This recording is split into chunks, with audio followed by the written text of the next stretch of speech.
Hello students, कैसे हैं आप सब। उम्मीद करते हैं कि आप सभी लोग स्वस्थ होंगे और प्रसन्नचित होकर सुचारू रूप से अपनी पढ़ाई घर पर कर रहे होंगे। आप सभी लोगों के लिए मैं लगातार क्लासें प्रोवाइड कर रहा हूं और जो आपकी सीरीज चल रही है 14 दिन 14 चैप्टर 14 मैराथन वाली, उसकी आज हमारी 5वीं क्लास है। 5वीं क्लास में हम डिस्कस करेंगे क्लास 12 की मैथमेटिक्स विषय के अंतर्गत 5वें चैप्टर को। 5वां चैप्टर हमारा सातत्य एवं अवकलनीयता। सातत्य एवं अवकलनीयता चैप्टर के हम प्रत्येक टाइप को और प्रत्येक महत्वपूर्ण प्रश्नों को डिस्कस करेंगे। जो भी प्रश्न अभी तक आपके बोर्ड एग्जाम में आए उन सारे प्रश्नों को उठाएंगे। बहुत ज़्यादा हल्के प्रश्नों को नहीं उठाएंगे, क्योंकि आप सभी को पता है कि ये कैलकुलस के अंतर्गत आता है और कैलकुलस बहुत ही अच्छी लगती है, ठीक, जब थोड़ा हार्ड लेवल के क्वेश्चनों को लिया जाता है।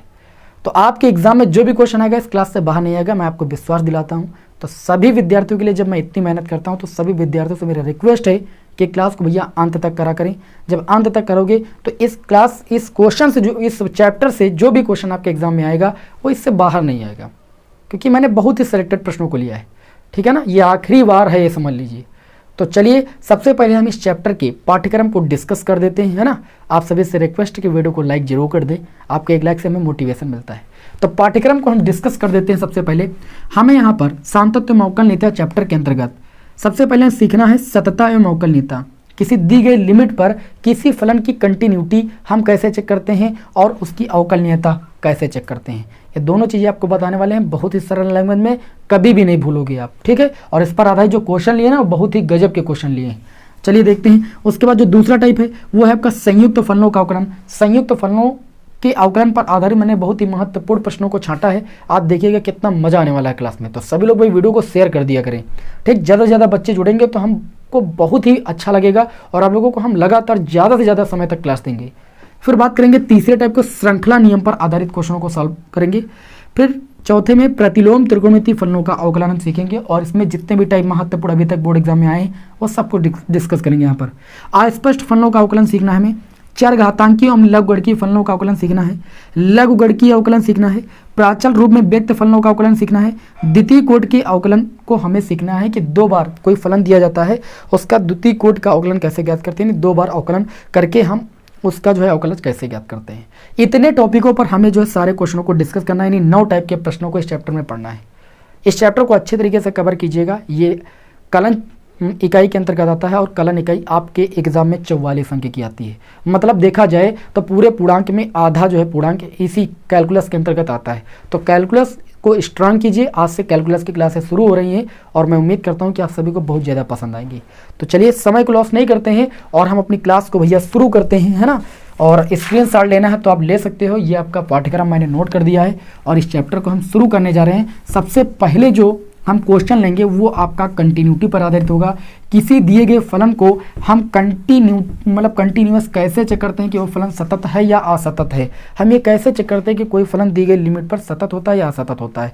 तो मैं थोड़ा सा आपको बेसिक नॉलेज बता दूं कि मान लीजिए आपको x एक ए लिमिट दे दी गई, x एक अचर राशि लिमिट दी गई और एक फंक्शन आपको दे दिया गया, ठीक है ना। और हमें इस दी गई लिमिट पर इस फलन के सततता का परीक्षण करना है कि यह फलन सतत है या असतत। तो हम क्या करेंगे, सबसे पहले x बराबर a पर हम क्या करेंगे, फलन की वैल्यू निकालेंगे, यानी एफ ए का मान निकालेंगे। जहां पर एफ एक्स में x होगा वहां पर a पुट करके एफ ए का मान निकालेंगे। फिर हम लेफ्ट हैंड लिमिट निकालते हैं, ठीक, और फिर राइट हैंड लिमिट निकालते हैं। ये 3 चीजें निकालते हैं और जब एफ ए की वैल्यू, लेफ्ट हैंड लिमिट और राइट हैंड लिमिट ये तीनों पक्ष आपस में बराबर हो जाते हैं तो हम कहते हैं कि x बराबर a पर जो फलन एफ एक्स है वो क्या है, कंटिन्यूअस है, यानी सतत है। और अगर एफ ए बराबर नहीं हुआ एल एच एल के या आर एच एल के बराबर नहीं हुआ तो हम नहीं कहेंगे, हम ये कहेंगे कि ये x बराबर a पर सतत नहीं है।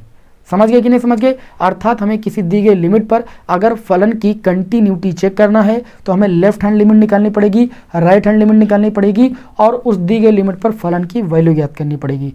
ये 3 चीज़ें आपको ध्यान रखना है। अभी आपको हम यहाँ पर क्वेश्चन लेकर बताने जा रहे हैं, आपका पूरा कॉन्सेप्ट क्लियर हो जाएगा। चलिए फिर देखते हैं आज की क्लास का पहला क्वेश्चन। मैंने पहला ही प्रश्न जो लिया है इतना गजब का है कि आप लोग देखिए कितना मजा आने वाला है और कितना बेहतर तरीके से आपको सवाल को हम बताने वाले हैं। क्योंकि देखा जाए तो अक्सर जो है स्टूडेंट्स जो होते हैं इसी टाइप के सवाल में कंफ्यूज होते हैं। तो इसीलिए मैंने सबसे पहले इसी प्रश्न को लिया है और ये एनसीईआरटी बुक का क्वेश्चन है। लिखा है सिद्ध कीजिए कि फलन एफ एक्स, क्या दिया गया है, सिद्ध कीजिए कि फलन एफ एक्स फलन किस प्रकार से डिफाइन है, किस प्रकार से परिभाषित है, e की पावर 1 अपान एक्स अपान में 1 प्लस e की पावर 1 अपान एक्स, ये दिया गया है ना आपको। उसके बाद दिया गया है यदि x नॉट इक्वल टू 0 और जब x 0 के बराबर है तो फलन का मान कितना है 0, यदि x बराबर 0। आपको चेक करना है x बराबर 0 पर फलन जो आपको दिया गया है इसकी कंटिन्यूटी चेक करना है, सततता का परीक्षण करना है। कैसे करेंगे, सबसे पहले स्टेप में मैंने क्या बताया आपको, सबसे पहले स्टेप में बताया कि जो आपको लिमिट दी गई है उस लिमिट पर आपको क्या करना है, फलन की वैल्यू ज्ञात करना है। तो लिमिट दी गई 0, तो हम x बराबर 0 पर क्या करेंगे भाई, फलन की वैल्यू निकालेंगे, यानी fx की वैल्यू निकालेंगे। तो x बराबर 0 पर फलन की वैल्यू डायरेक्ट दी गई है, कितनी दी गई है आपको, 0 दी गई, निकालने की कोई जरूरत नहीं। फिर अगले स्टेप में मैंने क्या कहा कि लेफ्ट हैंड लिमिट निकालेंगे। तो पहले ये तो हम जाने कि लेफ्ट हैंड लिमिट के लिए हमारा फलन कितना है, तो लेफ्ट हैंड लिमिट के लिए हमारा जो फलन होगा वो भी यही होगा और राइट हैंड लिमिट के लिए भी हमारा यही फलन होगा। क्यों, देखिए जब आपको लेस देन दिया जाए तो समझ जाइएगा कि वो लेफ्ट हैंड लिमिट के लिए फंक्शन दिया है, अगर ग्रेटर देन चिन्ह लगा है और उसके आगे कोई फलन लिखा है तो समझ जाइएगा कि वो RHL के लिए आपका फलन दिया है। लेकिन अगर लेस देन ग्रेटर देन का चिन्ह ना लगा हो, नॉट इक्वल टू का लगा हो, तो समझ जाइएगा उसके सामने वाला फलन लेफ्ट हैंड लिमिट के लिए और राइट हैंड लिमिट दोनों के लिए मान्य होता है। तो यहाँ पर नॉट इक्वल टू लगा था तो लेफ्ट हैंड लिमिट के लिए भी आपका फंक्शन जो होगा यानी फलन का जो मान होगा वो e की पावर 1 अपान एक्स अपान में 1 प्लस e की पावर 1 अपान एक्स ही होगा, ठीक है ना। तो लेफ्ट हैंड लिमिट के लिए यहाँ पर सूत्र लगाएंगे लिमिट, क्या लगाएंगे सूत्र, लिमिट h टेंड्स टू 0, क्या लगाएंगे h टेंड्स टू 0 और f यहाँ पर जो भी लिमिट है 0 से हम h को माइनस करके लिखेंगे। fx का मान इतना दिया गया है। अब h क्या होती है, बहुत ही सूक्ष्म वैल्यू होती है, छोटी वैल्यू होती है, और RHL में क्या करते हैं, जो लिमिट दी होती है लिमिट से h को प्लस करके लिखते हैं, ठीक है ना। तो हम LHL निकाले हैं तो लिमिट जितनी दी थी लिमिट से हम h को माइनस करके लिख रहे हैं जहाँ पर h टेंड्स टू 0 होता है। अब ये आपका हो जाएगा लिमिट h टेंड्स टू 0, जहाँ पर fx में x था वहाँ पर हम 0 माइनस h रखेंगे तो e की पावर हो जाएगा 0 माइनस h अपान में 1 प्लस e की पावर 1 अपान 0 माइनस h। बताइए क्लियर है रखती बात। अगले स्टेप में क्या करेंगे, ये आपका हो जाएगा लिमिट h टेंड टू 0, ऊपर आपका बचेगा e की पावर माइनस 1 अपान h, नीचे बच जाएगा 1 प्लस e की पावर माइनस 1 अपान h। इतना बचेगा कि नहीं बचेगा। अच्छा एक चीज़ आप लोग बताइएगा हमें, e की पावर माइनस 1 अपान एच को हम इसके बटे में ले जा सकते हैं कि नहीं ले जा सकते हैं, बिल्कुल ले जा सकते हैं, क्योंकि ये चीज़ ऊपर आई कैसे होगी, जब इसके बटे में रहेगी। या तो फिर e की पावर माइनस 1 अपान एच कॉमन ले लो आप, उसके बाद काट दो। चलिए कॉमन ले लेते हैं, ज़्यादा समझ में आ जाएगा। लिमिट हो जाएगा h टेंड्स टू 0, ऊपर से e की पावर माइनस 1 अपान एच हमें मिल रहा है तो नीचे कॉमन ले लेंगे e की पावर माइनस 1 अपान एच। तो जब 1 में कॉमन लेंगे तो 1 के बटे में जाएगा e की पावर माइनस 1 अपान एच, और ये ऊपर जाएगा तो e की पावर प्लस 1 अपान एच बचेगा। फिर प्लस लगा है, e की पावर माइनस 1 अपान एच मैंने कॉमन लिया था, प्लस 1 लिख दिया और ब्रैकेट को ऑफ कर दिया। बताइए इतनी बात समझ में आ रही कि नहीं समझ आ रही। बहुत ध्यान से समझिएगा, बहुत ही ज़बरदस्त क्वेश्चन मैंने सबसे पहले उठाया आपके लिए। तो ये आपका हो जाएगा लिमिट h टेंड टू 0, ठीक। अब देखिए e की पावर माइनस 1 अपान एच से e की पावर माइनस 1 अपान एच कैंसिल हो जाएगा और ये आपका फलन के रूप में बच जाएगा 1 अपान e की पावर 1 अपान एच प्लस 1। अब जैसे ही h के स्थान पर लिमिट पुट करेंगे, h टेंड्स टू कितना है 0, तो लिमिट पुट करने पर ये हो जाएगा 1 अपान e की पावर 1 अपान 0, 1 अपान h था, h के स्थान पर 0 रख दिया, प्लस 1 हो जाएगा 1 अपान e की पावर 1 अपान 0। किसी भी संख्या के बट्टे में 0 जाता है तो उसका मान इन्फिनेटिव हो जाता है, तो ये हो जाएगा e की पावर इन्फिनेटिव प्लस 1। अच्छा e की पावर इन्फिनेटिव का मान कितना होता है, e की पावर इन्फिनेटिव का जो मान होता है वो आपका 0 होता है, 0 नहीं होता है, इन्फिनेटिव होता है। e की पावर इन्फिनेटिव का मान कितना होता है आपका, e की पावर इन्फिनेटिव का मान इन्फिनेटिव होता है। तो जब आप यहाँ पर देखिए इन्फिनेटिव रखोगे तो इन्फिनेटिव प्लस 1 हो जाएगा आपका, और जब किसी संख्या में इन्फिनेटिव को जोड़ा या घटाया जाता है या इन्फिनेटिव में किसी संख्या को जोड़ा या घटाया जाता है तो उसका मान इन्फिनेटिव होता है। इन्फिनेटिव का मतलब मैंने आपको बताया कि 1/0 किसी संख्या के बट्टे में 0 लिख देना इन्फिनेटिव होता है। अब ये 0 ऊपर जाएगा, 0 का गुणा 1 से हो जाएगा तो इसके मान किसके बराबर हो जाएगा, 0 के बराबर हो जाएगा। कैसे है बात समझ में आई कि नहीं समझ में, अच्छे तरीके से समझ में आ गई होगी। अब यहाँ पर आगे बात करेंगे, आगे क्या बात करेंगे, यहाँ पर हम निकालेंगे राइट हैंड लिमिट। तो राइट हैंड लिमिट के लिए जो हमारा फलन होगा यानी जो fx होगा वो आपका यही होगा, कितना होगा, वो आपका होगा e की पावर 1 अपान एक्स अपान में कितना होगा आपका 1 प्लस e की पावर 1 अपान एक्स। हमने कहा कि ना जब left hand less than greater than ना लगा हो तो जो नॉट इक्वल टू के आगे वाला फलन होगा वही लेफ्ट हैंड लिमिट के लिए, वही राइट हैंड लिमिट के लिए होगा। यहाँ राइट हैंड लिमिट में क्या करते हैं, लिखते हैं लिमिट h टेंड्स टू 0, और जहाँ x होता है फलन में वहाँ पर 0 प्लस लिमिट से h को प्लस करके लिखा जाता है। तो ये आपका हो जाएगा, देखिए लिमिट h टेंड्स टू 0, जहाँ जहाँ x है वहाँ पर कितना रखेंगे, e की पावर 1/0 प्लस h। देखिए e की पावर कितना था, 1/x था, x के अर्थ पर 0 प्लस h, अपान में हो जाएगा 1 प्लस कितना हो जाएगा, e की पावर 1/0 प्लस h, इतना हो जाएगा। ये आपका हो जाएगा लिमिट h टेंड टू 0। अब आप ध्यान से देखिएगा, ऊपर हो जाएगा e की पावर 1/h और नीचे हो जाएगा 1 प्लस e की पावर 1/h। हम क्या करेंगे, नीचे e की पावर 1/h को कॉमन लेंगे, ठीक है, और ऊपर से क्रॉस कर देंगे। तो ये हो जाएगा लिमिट h टेंड्स टू 0। ध्यान से देखिएगा, e की पावर 1/h, नीचे से e की पावर 1/h कॉमन ले लेंगे तो क्या बचेगा, देखिए जब यहाँ पर कॉमन नहीं मिलेगा तो e की पावर 1/h नीचे बट्टे में जाएगा, और उसको ऊपर लेकर जाएंगे तो e की पावर हो जाएगा -1/h, और इसमें से कॉमन मिल जाएगा तो ये +1 हो जाएगा। बताइए इतनी बात समझ में आई कि नहीं समझ में आई? इतनी बात तो आप सभी विद्यार्थियों को समझ में जरूर आई होगी। अब चलिए थोड़ा आगे बढ़ते हैं और इधर इसको रफ करते हैं, फिर आगे आपको बताते हैं, ठीक है ना। तो चलिए इसको रफ कर देते हैं आपके समझ, है ना, इसको रफ कर दे थोड़ा सा। तो देखिए आपको क्या मिलने वाला है यहाँ पर, आगे इसको हम सॉल्व करेंगे। देखिए ये हो जाएगा, ध्यान से देखिएगा भैया, सवाल बहुत इंपॉर्टेंट है। लिमिट h टेंड टू 0 है ना। अब देखिए e की पावर 1/h से e की पावर 1/h कैंसिल हो गया, ये आपके बच गया 1 कितना बच गया, e की पावर -1/h और प्लस का 1। अब इसमें h tend to 0 limit put कर देंगे तो ये आपको हो जाएगा 1/h के स्थान पर 0 पुट कर देंगे तो e की पावर -1/0 और प्लस का 1 हो जाएगा। अब ये आपका हो जाएगा 1/e की पावर -1/0 का मतलब माइनस इन्फिनिटी हो जाएगा और प्लस का 1 हो जाएगा भैया। अब आपको हम बता दें कि e की पावर माइनस इन्फिनिटी का जो मान होता है वो आपका 0 होता है। कितना होता है भाई, 0 होता है। तो यहाँ पर 0 + 1 रख देंगे, जबकि e की पावर जो इन्फिनिटिव का मान होता है, ध्यान दीजिएगा, e की पावर इन्फिनिटिव का मान इन्फिनिटिव होता है और e की पावर माइनस इन्फिनिटिव का मान 0 होता है। आपको हम बताएंगे एक वीडियो में कि ये क्यों होता है भाई। एक सीरीज होती है e की पावर x वाली, ठीक है, e की पावर x वाली एक सीरीज होती है, अभी आपको बता देंगे हम, थोड़ा सा परेशान मत होइए। तो यहाँ पर e की पावर माइनस इन्फिनिटिव का मान कितना होता है, 0 होता है। तो ये आपका आ जाएगा 1/1, यानी आपको मिल जाएगा 1। इस तरीके से आप देखिए कि आपका जो लेफ्ट हैंड लिमिट आई है, ठीक, लेफ्ट हैंड लिमिट में कितना आया था, लेफ्ट हैंड लिमिट में आपका 0 आया था, और राइट हैंड लिमिट में कितना आया आपका, 1 आया। क्या left hand limit right hand limit के बराबर है, जी नहीं है। जबकि जो फंक्शन की वैल्यू है f0 की बराबर, f0 की जो वैल्यू हमने निकाली थी वो तो 0 दी थी आपको, वो तो आपकी LHL के बराबर तो है, लेफ्ट हैंड लिमिट के बराबर तो है, लेकिन RHL के बराबर नहीं। हमने कहा था ये तीनों वैल्यू जब बराबर होंगी तब आपका फलन क्या होता है, दी गई लिमिट पर सतत होता है। तो यहाँ पर लिखेंगे अतः x बराबर 0 पर जो fx है वो क्या है भाई, असतत है, यानी सतत नहीं है, कंटिन्यूअस नहीं है।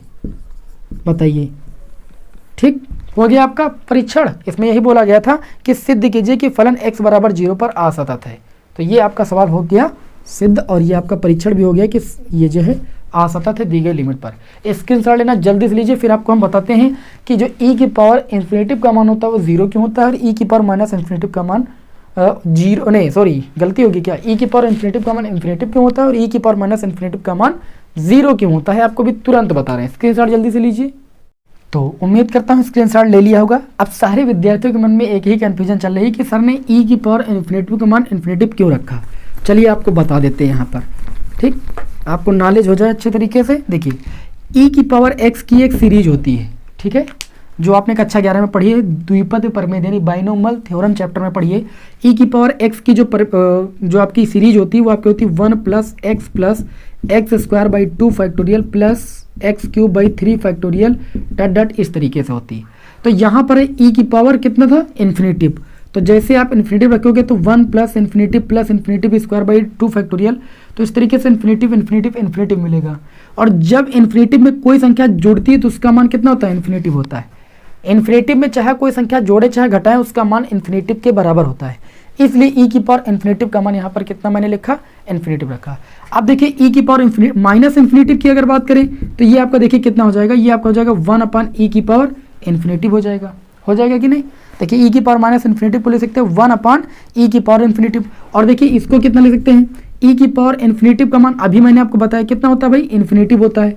इन्फिनेटिव को हम कितना लिख सकते हैं, 1/0। किसी भी संख्या के बट्टे में 0 का मान इन्फिनेटिव होता है, तो इन्फिनेटिव के स्थान पर लिख दिया 1/0, और ये 0 ऊपर 1 से जब गुणा होगा तो इसका मान 0 हो जाएगा। इसलिए मैंने ई की पावर माइनस इन्फिनेटिव का मान 0 रखा, और ई की पावर इन्फिनेटिव का मान मैंने यहाँ पर कितना रखा, इन्फिनेटिव रखा। इस प्रकार LHL जो है वो RHL के बराबर नहीं हुआ, अतः फलन दी गई लिमिट पर असतत है। बात क्लियर है कि नहीं क्लियर है, अच्छे तरीके से क्लियर हो गई होगी, इसको जरूर याद रखिएगा, ठीक है, बहुत काम आता है। इस प्रश्न को लेने का उद्देश्य भी यही था कि आप लोगों को इस प्रश्न में ज़्यादा समस्या होती है तो समस्या ना हो। चलिए अब आगे बढ़ते हैं। अगर प्रॉब्लम सॉल्व हो गई है तो आप सभी लोग कमेंट करके बताइए कि ये प्रॉब्लम समझ में आ गई कि नहीं। जो समस्या थी यहाँ पर कि ई की पावर इन्फिनेटिव का मान मैंने इतना क्यों रखा, ए की पावर माइनस इन्फिनेटिव का मान इतना क्यों रखा, ये समस्या होती है आप लोगों को, इसीलिए मैंने इस सवाल को उठाया था। चलिए बढ़ते हैं अगले क्वेश्चन की ओर। आज की क्लास का अगला जबरदस्त क्वेश्चन मैंने आप सभी के समक्ष लिया हुआ है, इसको देखते हैं। यहाँ पर ऐसे बोला गया के किस मान के लिए। एक सवाल ऐसा भी आता है कि के का मान निकालिए अगर फलन दी गई लिमिट पर क्या है, सतत है। इन्होंने कहा कि के किस मान के लिए f(x) एक आपको फलन परिभाषित कर गया है। आज का दूसरा सवाल है f(x) इक्वल टू आपको फलन दिया गया है kx², ठीक है ना, जबकि अब लेस देन ग्रेटर देन आ गया x लेस देन 2 है ना, और फिर दिया गया फलन का मान यदि या जबकि x ग्रेटर देन 2। इस तरीके से आपका फलन जो है परिभाषित है, और बोला जा रहा है कि के किस मान के लिए ये फलन जो है आपका सतत है, कंटिन्यूअस है। तो के का मान बताइए। तो x बराबर 2 आपकी लिमिट दी गई है, तो सबसे पहले x बराबर 2 पर हम क्या निकालेंगे, फलन की वैल्यू निकालेंगे। x जब जो है 2 के बराबर, ये देखो इक्वल का चिन्ह लगा है, तो फलन की वैल्यू कितनी भैया बताइए, kx² है। पहले स्टेप में क्या करते हैं, दी गई लिमिट पर फलन की वैल्यू ज्ञात करते हैं। तो यहाँ पर हम निकालेंगे f2 की मान, यानी x के स्थान पर 2 रखेंगे तो ये आपका आ जाएगा, देखिए 2 रखोगे 2 का स्क्वायर 4 हो जाएगा, ये आपका आ जाएगा 4k। कितना आ जाएगा, 4k आ जाएगा। मतलब दी गई लिमिट पर फलन की वैल्यू मैंने निकाली 4k मिली। अब हम क्या करते हैं, लेफ्ट हैंड लिमिट के लिए फलन को लिखते हैं। तो लेफ्ट हैंड लिमिट के लिए लेस देन वाली यहाँ पर चिन्ह लगा है, यहाँ पर लगा कि नहीं लगा है, इसके आगे वाला फलन होगा लेफ्ट हैंड लिमिट के लिए। तो फंक्शन कितना हो जाएगा लेफ्ट हैंड लिमिट के लिए, kx² हो जाएगा। सूत्र लगा देंगे लिमिट x टेंड टू, किस लिमिट पर निकालना, 2 से हल्की कम वैल्यू पर। लेफ्ट हैंड लिमिट का मतलब जो है जो लिमिट दी गई उससे हल्की कम वैल्यू पर हमें इस फंक्शन की वैल्यू निकालना है। फंक्शन कितना दिया गया है, kx²। आप चाहें तो यहाँ पर h टेंड टू 0 रखें और x के स्थान पर 0 माइनस 2, यहाँ पर लिमिट 2 दी गई, 2 माइनस h, जहाँ h की जो वैल्यू है वो टेंड्स करेगी 0 की ओर। वैसा आप कीजिए या डायरेक्ट लिमिट पुट कर दीजिए, इसमें कोई दिक्कत नहीं है। जैसे x के स्थान पर आप 2 पुट करोगे तो 2 पुट करने पर k गुणे में 2 का स्क्वायर हो जाएगा, और 2 का स्क्वायर कितना होता है 4k। इस तरीके से लेफ्ट हैंड लिमिट आपको मिल जाएगी। आप चाहो तो मैंने अभी जो बताया था कि लिमिट से आप h को माइनस करके लिखोगे लेफ्ट हैंड लिमिट, वैसा भी करोगे तब भी यही मिलेगा आपको, ठीक। तो टेंशन मत लीजिए। फिर आप क्या लिखोगे, RHL के लिए।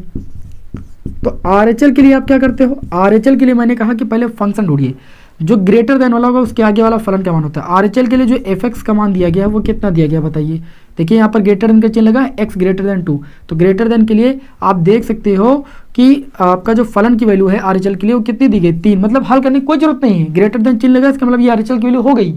फलन दिया होगा तो फलन लेकर के निकालते वैल्यू, इसमें वैल्यू पहले से निकली हुई है, तो f(x) का मान 3 हो जाएगा। अब चूंकि आप लगाओगे, चूंकि क्या लगाओगे, चूंकि आप ये बताओगे, आप यहाँ पर RHL के लिए जो फंक्शन की वैल्यू 3 है और इसमें अभी आप वैल्यू निकालोगे। देखिए आप ऐसे लिखोगे limit x tend to 3 plus f(x), ठीक है। तो ये आपका हो जाएगा लिमिट x टेंड टू 3 से हल्की बड़ी वैल्यू के लिए फंक्शन का मान है 3। जब फलन का मान एक अचर संख्या है तो अचर संख्या में कहाँ पर लिमिट का मान रख देंगे, नहीं रख पाएंगे, अर्थात इसका मान कितना हो जाएगा, 3 हो जाएगा। अब यहाँ पर आप लिखोगे चूंकि जो LHL का मान है वो RHL के मान के और जो है फलन की वैल्यू, फलन की लिमिट पर, फलन की वैल्यू दी गई लिमिट पर, यानी लिमिट कितनी दी गई 2, तो उस दी गई लिमिट पर जो फलन की वैल्यू है वो आपस में बराबर है। क्यों, क्योंकि ये सतत था। कोई फलन सतत कब होता है, जब दी गई लिमिट पर फलन की वैल्यू, LHL की वैल्यू, RHL की वैल्यू आपस में बराबर होती है, तभी तो कोई फलन सतत होता है। तो ये तीनों वैल्यू इक्वल हैं, क्योंकि प्रश्न में बोला गया है कि ये सतत है, इक्वल हैं। तो इक्वल मैंने दिखा दिया। अब इक्वल मान रख देते हैं यहाँ पर।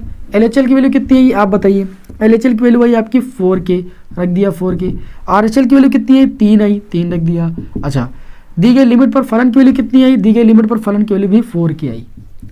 ये तीनों पक्ष आपस में बराबर है, अर्थात हम कह सकते हैं कि जो 4k है वो 3 के बराबर है।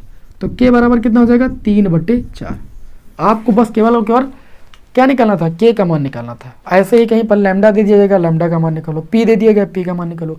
इसमें कहा जाता है कि फलन क्या है, सतत है। सतत होने का मतलब ये कंडीशन बाद में लगाना आप, और मान रख देना एच एल का आर एच एल का दी गई लिमिट पर फलन की वैल्यू का, और बस इक्वल दिखाओगे, बस आपको अचर वैल्यू का मान मिल जाएगा। ठीक है, क्लियर है। ये सवाल बोर्ड एग्जाम में कई बार आता है, स्क्रीनशॉट इसका ले लीजिए, कई बार बोर्ड एग्जाम में आ भी चुका है। जबरदस्त क्वेश्चन था। और आज की क्लास के अगले क्वेश्चन की ओर बढ़ते हैं बिना समय को लॉस किए हुए। सभी विद्यार्थी भाई क्लास को शेयर कर दें, ठीक है। बहुत ही जबरदस्त आज की क्लास होने वाली है, टेंशन बिल्कुल मत लीजिएगा। एक एक सवाल को यहाँ पर हम डिस्कस करेंगे बहुत ही अच्छे तरीके से। तो आज की क्लास का अगला क्वेश्चन, ये थर्ड टाइप है सततता के अंतर्गत, और ये गजब का क्वेश्चन है बिल्कुल, और मैंने बहुत ही इंपॉर्टेंट प्रश्न लिया है। बोला जा रहा है कि यदि एफ एक्स इक्वल टू, देखिए अब आपका जो फलन है वो किस तरीके से परिभाषित है। यदि एफ एक्स इक्वल टू क्या दिया गया, ये मार्कर थोड़ा सा कम चल रहा है, अच्छा सा मार्कर लेते हैं ना। यदि एफ एक्स इक्वल टू दिया गया 3ax प्लस का b, बोला गया है यदि x ग्रेटर देन 1 है ना, और फलन का मान 11 है, यदि x 1 के बराबर है, फलन का मान 5ax माइनस का 2b है, यदि x लेस देन 1, ये दिया गया है। अब आपसे ये पूछा जा रहा है कि x बराबर 1 पर अगर फलन सतत है, x बराबर 1 पर अगर फलन सतत है तो आप बताइए a और b का मान क्या होगा। मतलब यहाँ पर दो आपके अचर पद हैं और दोनों अचर पदों का मान आपको निकालना है। अभी तक क्या होता था, एक अचर पद k वगैरह वगैरह दिया जाता था तो उसका मान निकालना होता था। अब यहाँ पर a और b दो दिए गए हैं और दोनों का मान निकालना है अगर फलन सतत है। तो मैंने कहा कि सतत है, इसका मतलब LHL RHL की वैल्यू तो आपको निकालना ही पड़ेगा।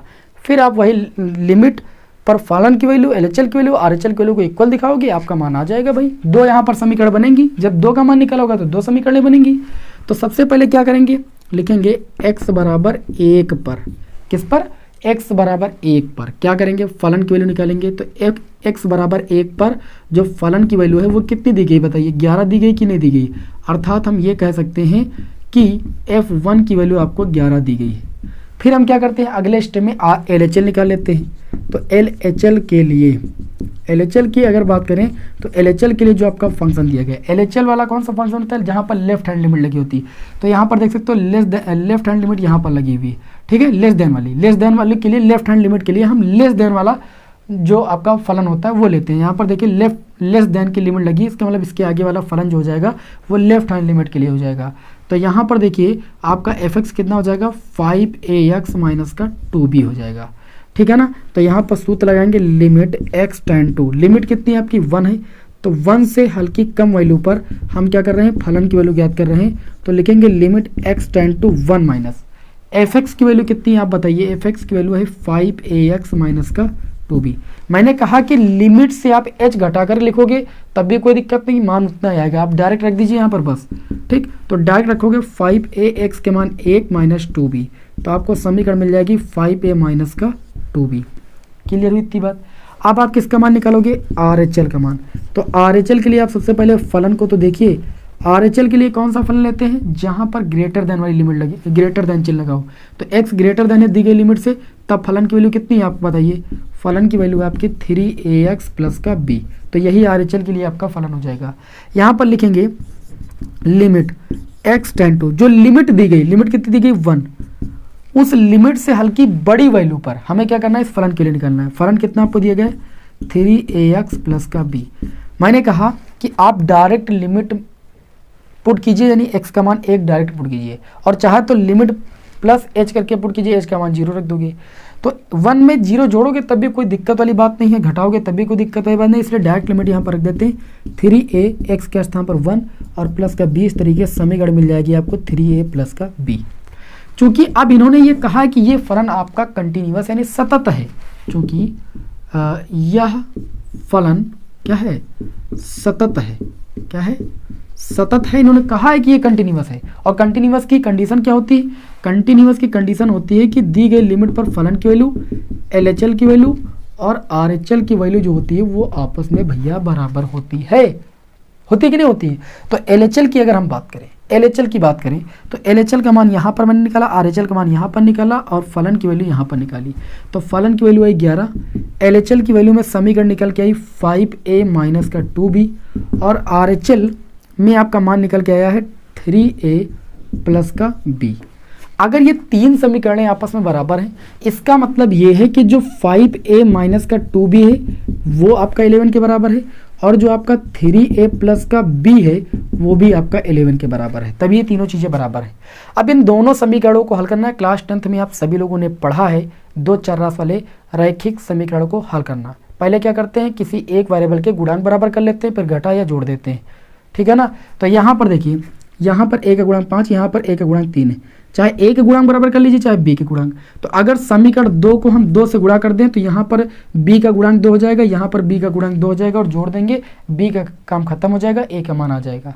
तो यहाँ पर लिखेंगे तब 2 से हमने गुणा किया तो ऊपर समीकरण वैसे रहेगी 5a माइनस 2b बराबर 11, नीचे वाले गुणा किया 3 दूनी 6a हो जाएगा और ये प्लस का 2b हो जाएगा और 11 दूना कितना हो जाएगा 22 हो जाएगा। समीकरण 1 2 को जोड़ लेंगे, जोड़ने पर तो देखिए माइनस 2b प्लस 2b ये आपका कैंसिल हो जाएगा। 5a 6 से कितना हो जाएगा 11 है और यहाँ पर 11 और 22 कितना हो जाएगा 33। 11 से 33 को काटेंगे, 33 यानी a बराबर 3 आ जाएगा। a बराबर कितना आ जाएगा 3 आ जाएगा। a का मान उठा के किसी समीकरण में रख देंगे तो b का मान आ जाएगा। तो लिखेंगे समीकरण 1 से, अच्छा समीकरण 1 कितनी दी गई भैया 5a माइनस का 2b बराबर 11 दी गई। तो यहाँ पर मान रख देते हैं a का मान 5 गुणे 3 माइनस का 2b बराबर 11। हल करेंगे 5 3 15, तो यह हो जाएगा 15, 11 इधर ले आएंगे तो ये माइनस का 11 हो जाएगा बराबर 2b माइनस का उधर जाएगा तो प्लस का हो जाएगा। 15 से 11 जाएगा 4 बचेगा बराबर 2b, 2 से 4 को काटेंगे 2 दूनी 4 यानी b बराबर कितना आ जाएगा 2। ऐसे प्रश्न को भैया जरूर तैयार कर लीजिए, ये बोर्ड एग्जाम में आता है तो हमेशा 5 नंबर में जरूर आता है, ठीक है ना। इसमें ए बी का मान निकालने के लिए पूछा जाता है या तो फिर के का मान निकालने के लिए पूछा जाता है। तो जल्दी से इसका स्क्रीनशॉट आप ले सकते हो, ये प्रश्न बहुत ज़्यादा इंपॉर्टेंट था। फिर अब हम बढ़ेंगे, कंटिन्यूटी के जो भी महत्वपूर्ण प्रश्न थे वो हम ले चुके हैं, बढ़िया बढ़िया प्रश्न। अब हम यहाँ पर अवकलनीयता पर बढ़ेंगे कि किसी दी गई लिमिट पर हम अवकलनीयता का परीक्षण कैसे करते हैं, ठीक है ना। फिर अवकलनीयता और सततता में हम संबंध जानेंगे क्या होता है। तो स्क्रीनशॉट इसका लीजिए, फिर आगे बढ़ते हैं। उम्मीद है कि आप सभी लोगों ने स्क्रीनशॉट ले लिया होगा। अब आप लोगों को हम ये बता देते हैं कि हम जो है अवकलनीयता का परीक्षण कैसे करते हैं किसी दी गई लिमिट पर फलन का, ठीक है ना। अवकलनीयता कैसे चेक करते हैं, इसको रफ करें भाई। तो अगली हेडिंग आप लगा सकते हो अवकलनीयता। ये सततता के क्वेश्चन थे, कंटिन्यूटी के क्वेश्चन थे कि किसी दी गई लिमिट पर किसी फलन की कंटिन्यूटी कैसे चेक करते हैं। अब यहाँ पर बात करेंगे अवकलनीयता कैसे चेक करते हैं। अवकलनीयता बहुत आसान है, कोई दिक्कत वाली बात नहीं। इसमें LHL RHL निकालते थे, उसमें LHD RHD निकालते हैं, इतना फ़र्क होता है, ठीक है ना। तो देखिएगा यहाँ पर आप लोगों को हम बता दें, आपको जब भी लेफ्ट हैंड लिमिट निकालना हो, देखिए आपको क्या करना रहेगा, आपको एक लिमिट दी जाएगी, मान लीजिए x बराबर a लिमिट दी देगी। एक आपको फलन fx दे दिया जाएगा, आपको पूछा जाएगा कि इस दी गई लिमिट पर फलन आपका अवकलनीय है या नहीं है। तो आप सबसे पहले निकालोगे LHD लेफ्ट हैंड डिफरेंशिएशन। तो इसके लिए आप सूत्र क्या लगाओगे, इसके लिए आप सूत्र लगाओगे लिमिट h टेंड्स टू 0 और लिखोगे f। और ध्यान दीजिएगा अगर LHD निकाले तो जो लिमिट है, लिमिट से आप h को माइनस करके लिखोगे, फिर माइनस उस दी गई लिमिट पर फलन के लिए निकालोगे और बटे में माइनस h लिखोगे। और अगर RHD निकाल हो, सूत्र को रट लीजिएगा, तो आप सूत्र लगाओगे लिमिट h टेंड्स टू 0 और फलन के स्थान पर लिमिट से प्लस को h करके लिखते हैं। मैंने अभी आपको कंटिन्यूटी में ही ये चीज़ बताई है, लिमिट में क्या करते हैं प्लस को h करके लिखते हैं और फिर माइनस उस दी गई लिमिट पर फलन की वैल्यू निकालते हैं, फिर बटे में प्लस का h लिखते हैं। अगर LHD RHD के बराबर आ जाता है तो दी गई लिमिट पर फलन क्या हो जाता है, अवकलनीय हो जाता है। जैसे कि मैं एक क्वेश्चन आपके समक्ष ले रहा हूं, देखिए एक जबरदस्त गजब का क्वेश्चन NCERT बुक का क्वेश्चन है आपका। देखिए इसमें दिया गया है कि fx इक्वल टू, चलिए एक सवाल ले लेते हैं, आपके सामने नोट करते हैं। तो ये सवाल हो जाएगा, अगला सवाल नंबर 4 हो जाएगा इस क्लास का। fx एक फलन हमारा परिभाषित है। सवाल बिल्कुल ऐसे ही रहेगा जैसे कंटिन्यूटी में था। इसमें दिया गया 1 + x, फलन का मान क्या है 1 + x, यदि, ध्यान दीजिएगा, यदि x क्या है लेस देन इक्वल टू 2 दिया गया है। फिर दिया गया है 5 - x, फलन का मान 5 - x यदि x लेस देन 2, ठीक है, ऐसे दिया गया है। x बराबर 2 पर अवकलनीय नहीं है, ये चीज़ आपको दिखाना है कि इस दी गई लिमिट 2 पर ये फलन अवकलनीय नहीं है। अगर अवकलनीय नहीं तो LHD RHD बराबर नहीं होना चाहिए, सीधी सी बात। तो यहाँ पर निकालेंगे LHD। पहले के लिए इसके लिए फलन हम डिफाइन करेंगे। तो LHD के लिए फलन मैंने कहा जहाँ पर लेस देन का चिन्ह लगा वही आपका LHD के लिए हो जाएगा, LHL के लिए हो जाएगा। LHL बोलो या LHD बोलो, बात है कि ये तो बस इतना अंतर है कि LHD का मतलब होता है लेफ्ट हैंड डिफरेंशिएशन, ये आपका अवकलनीयता में निकाला जाता है। LHL का मतलब होता है वहाँ पर लेफ्ट हैंड लिमिट, जो कि आपको कंटिन्यूटी चेक करने के लिए निकाला जाता है। तो यहाँ पर बाकी लेस देन के लिए आपका फलन वही होगा, क्या हो जाएगा आपका 1 + x हो जाएगा। fx का मान कितना हो जाएगा, fx का मान 1 + x हो जाएगा।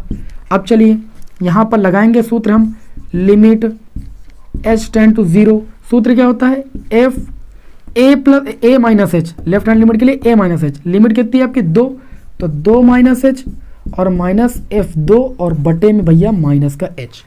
क्लियर इतनी बात, बहुत ही आसान अभी देखने में प्रश्न लगेगा। तो ये आपका हो जाएगा लिमिट h टेंड टू 0।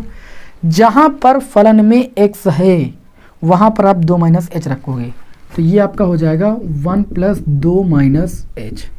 देखिए कितना था आपका फलन, 1 + x था, x के स्थान पर हमें 2 - h रखना था, फिर माइनस जहाँ पर x है वहाँ पर 2 रखना है। तो देखिए जैसे आप 2 रखोगे 2 कितना हो जाएगा 3 हो जाएगा, और बटे में भैया माइनस का h। इसको हल करेंगे तो हो जाएगा लिमिट h टेंड्स टू 0। ऊपर देखिए 1 + 2 + 2 - h है, 2 - h माइनस का 3 और अपान में माइनस का h।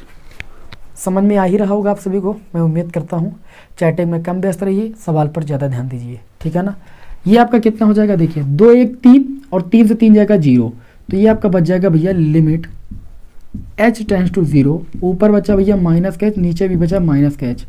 ये आप कैंसिल करोगे तो ये आपका आ जाएगा लिमिट h टेंड टू 0 और यहाँ पर बच जाएगा 1। अचर संख्या बची, अचर संख्या में h का लिमिट रखने की जरूरत है नहीं, इसका मान ही आपका 1 हो जाएगा।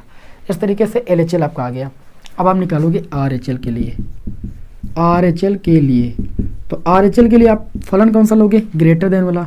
ग्रेटर देन कहाँ लगा, इधर के लिए देखो 5 - x, तो जो fx हो जाएगा वो आपका 5 - का x हो जाएगा। सूत्र लगाओगे h टेंड टू 0। RHL के लिए सूत्र क्या लगा, तो RHL नहीं भैया RHD, ये गलती आप नहीं करना, RHD आप निकालो। RHD के लिए आपका फलन क्या हो जाएगा, RHD के लिए फलन आपका 5 - x हो जाएगा। सूत्र क्या होता है, limit h tend to 0 f a + h, तो हो जाएगा f a के स्थान पर कितना है आपका भैया बताइए, a लिमिट कितनी है 2, तो 2 + h और माइनस का f2 और बटे में प्लस का h होता है, इतना याद रखिएगा।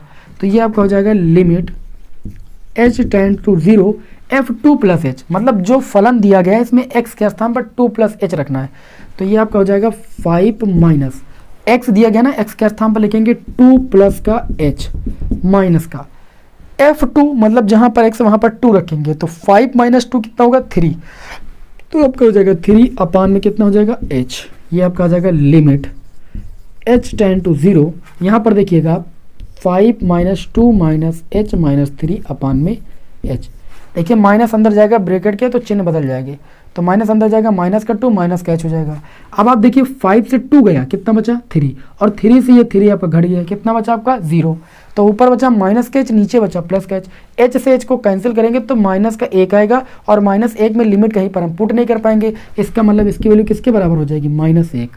अब आप एक चीज़ देख रहे हो, मैंने कहा कि जब LHL RHL बराबर होगा, नहीं सॉरी LHD RHD बराबर होगा, तभी फलन दी गई लिमिट पर क्या होगा भाई, अवकलनीय होगा।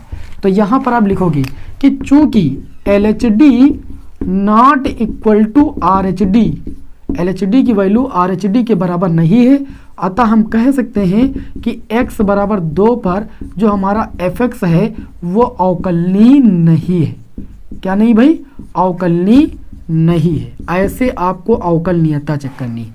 अवकलनीयता चेक करने के लिए LHD RHD निकालना है, और बाकी रूल वही रहेगा। LHD के लिए आप कौन सा फलन लोगे, लेस देन वाला, RHD के लिए ग्रेटर देन वाला। समझ रहे हो कि नहीं समझ रहे हो, ग्रेटर देन वाला हल्की बड़ी वैल्यू के लिए, समझ रहे हो ना। तो इस तरीके से आपको क्या करना है भाई, अवकलनीयता का परीक्षण करना है। समझ में आ गया कि नहीं आ गया। अब एक छोटा सा रिलेशन जानना है।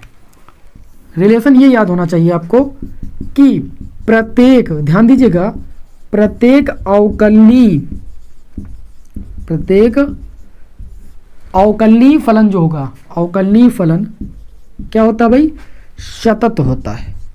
अगर कोई फलन अवकलनीय आपका हो रहा है तो वो पक्का 100% सतत होगा, परंतु प्रत्येक सतत फलन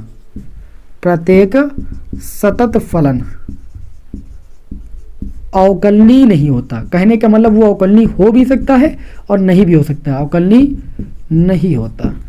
ये बात याद रखिएगा, अवकलनीयता और सततता में क्या है भाई, यही संबंध है कि अगर कोई फलन अवकलनीय है तो वो पक्का है सतत होगा, लेकिन प्रत्येक सतत फलन अवकलनीय नहीं होगा, क्योंकि ये निश्चित नहीं कि कोई फलन सतत है तो अवकलनीय होगा ही, लेकिन ये निश्चित है कि अगर कोई फलन अवकलनीय है तो वह सतत जरूर होगा। तो अब इस तरीके से आप सभी लोगों को सततता और अवकलनीयता पर आधारित क्वेश्चन समझ में आ गए होंगे और बोर्ड एग्जाम में आने वाले प्रश्न आप सॉल्व कर ले जाओगे। यहाँ पर जो भी मैंने प्रश्न लिया बहुत ही सिलेक्टेड प्रश्न लिया था, 1-2 नंबर वाले मैंने बहुत ही हल्के प्रश्न नहीं लिए थे, तो हल्के प्रश्न आप सभी लोग कर सकते हो, ठीक है ना। चलिए अब आगे बढ़ेंगे। अब हमारा शुरू होगा अवकलन। अवकलन के जितने भी टाइप के क्वेश्चन हैं वो सारे यहाँ पर हम डिस्कस करेंगे, अच्छी तरीके से डिस्कस करेंगे, कोई भी क्वेश्चन नहीं छोड़ेंगे, आप चिंता बिल्कुल मत कीजिए। तो चलिए शुरू करते हैं। हमारा जो टॉपिक होगा वो आपका होगा इसके बाद कौन सा टॉपिक होगा आपका देख लेते हैं भाई। इसके बाद हमारा टॉपिक होगा संयुक्त फलनों का अवकलन। अभी मैंने आपको बताया था ना, तो आप हेडिंग लगा सकते हो, संयुक्त फलनों का अवकलन। अभी बताया था, सिलेबस में दिया गया है, संयुक्त फलनों का अवकलन कैसे होता है, किस टाइप के क्वेश्चन आपके एग्जाम में पूछे जाते हैं, सब अभी एक एक देखिए, आप डिस्कस करोगे अच्छे तरीके से। चलिए अगला प्रश्न लेते हैं। संयुक्त फलनों के अवकलन में, संयुक्त फलनों के अवकलन का मतलब ये है, जैसे मान लीजिए आपका साइन लिखा है, इसके साथ एक्स क्यूब लिख दिया, 2 फलन संयुक्त फलन हो गए कि नहीं हो गए। इस तरीके के फलनों का हमें अवकलन करना है। अवकलन के सारे सूत्र अगर आपको आते होंगे तो भी हमारा जो चैप्टर है वो आपको अच्छे तरीके से क्लियर हो जाएगा। तो चलिए यहाँ पर देखते हैं, पहला प्रश्न लेते हैं आज की क्लास का, मतलब इस टॉपिक का। क्लास का तो हमारा हो जाएगा क्वेश्चन नंबर 7। ठीक, हमें क्या करना है, यहाँ पर अवकलन करना है किसका, साइन x डिग्री का x के सापेक्ष। कितना उमड़ा हुआ प्रश्न मैंने लिया है, प्रश्न वही लिया है, एग्जाम में आए तो आप थोड़ा सा जो कन्फ्यूजन है वो ना हो। x डिग्री का x के सापेक्ष अवकलन, जब x डिग्री लिखा हो तो आपको x डिग्री का मान कितना रखना है, याद रखना पाई x बटे 180।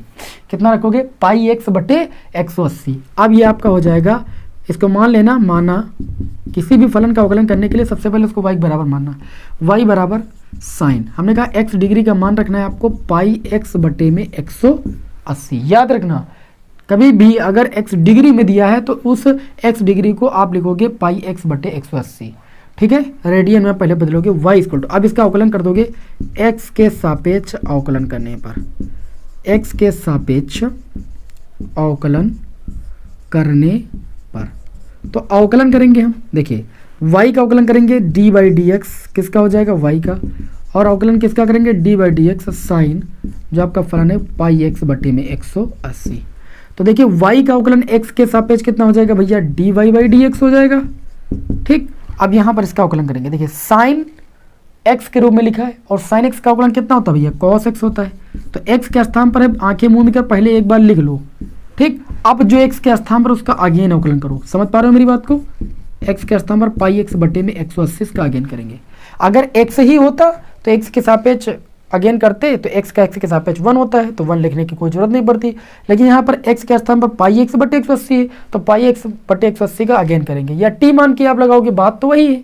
ठीक है, t मानोगे तो फिर करोगे तो चाहे t मानो या ना मानो, ये मानिए कि t है तो साइन t का अवकलन कॉस t होता है, फिर t का अगेन करना है।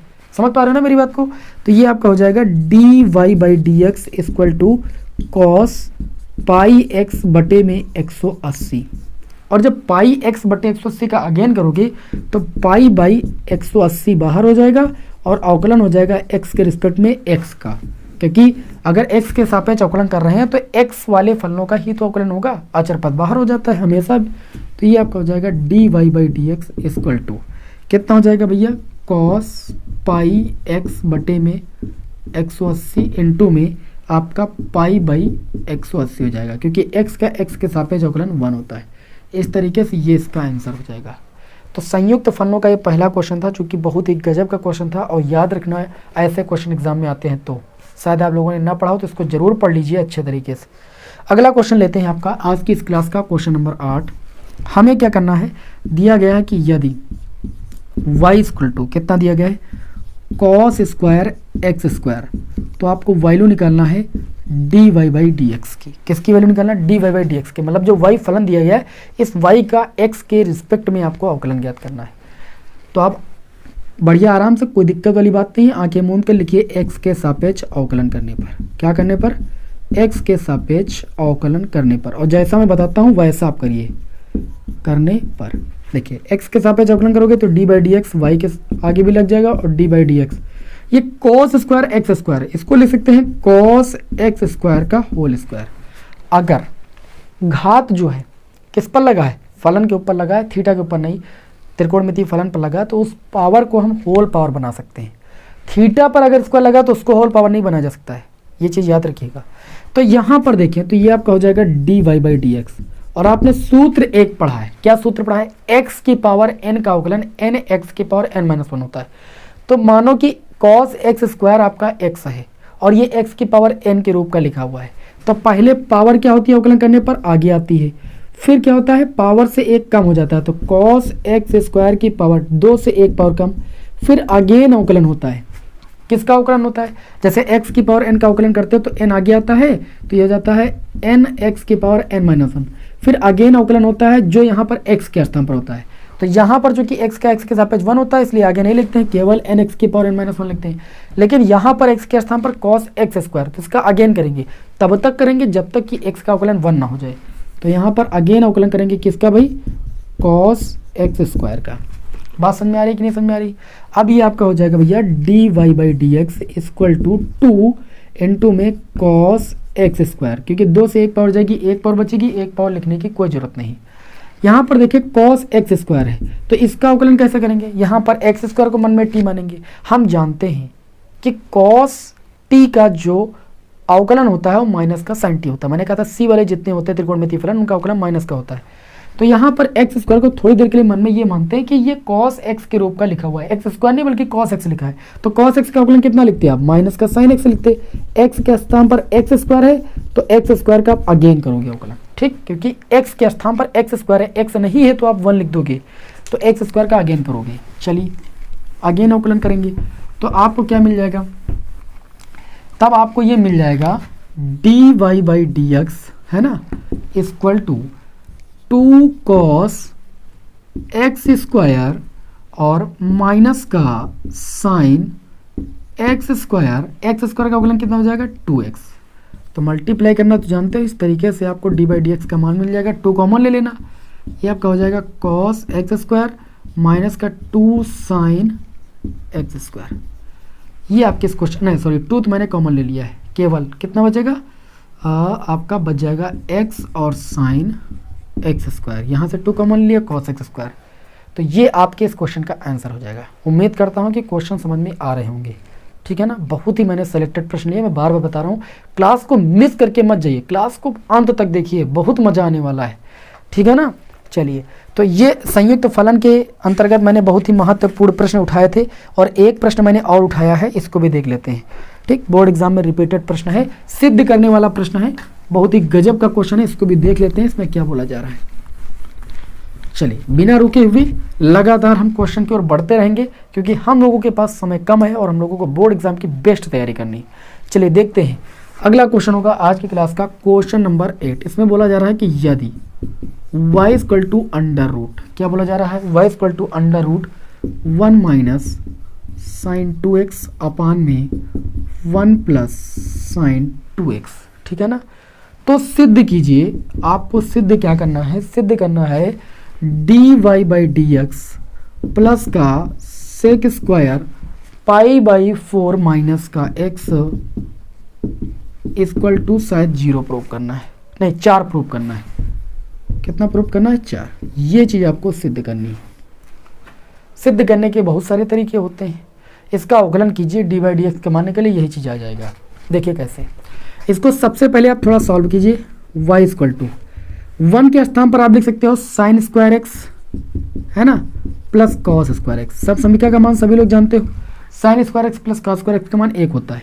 फिर माइनस साइन 2x के स्थान पर लिख सकते हो भैया 2 साइन एक्स इंटू में कॉस एक्स, बटे में आ जाओ, यहाँ पर 1 के स्थान पर लिख सकते हो sine square x plus cos square x plus sign 2x के स्थान पर लिख सकते हो 2 sin x इंटू में cos x। बताइए लिख सकते हो कि नहीं?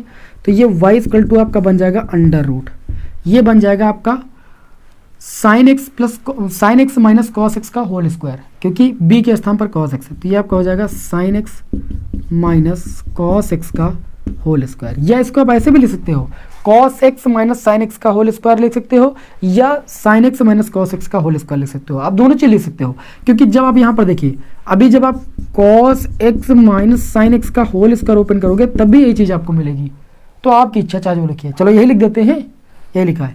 यहाँ पर भी आप फिर नीचे लिखोगे cos x plus sine x का होल स्क्वायर, क्योंकि यहाँ पर आपका प्लस का 2 sin a भी, 2 sin a into cos b, ठीक है ना, a square plus b square plus 2ab, तो a square plus b square plus 2ab होता है a प्लस बी का होल स्क्वायर। स्क्वायर से दोनों स्क्वायर से अंडर रूट हट जाएगा, और ऊपर से हम cos x कॉमन ले लेंगे, तो ये 1 माइनस साइन एक्स बटे में cos x हो जाएगा, और नीचे से भी हम अगर cos x कॉमन ले लें तो ये हो जाएगा 1 प्लस साइन एक्स बटे में cos x।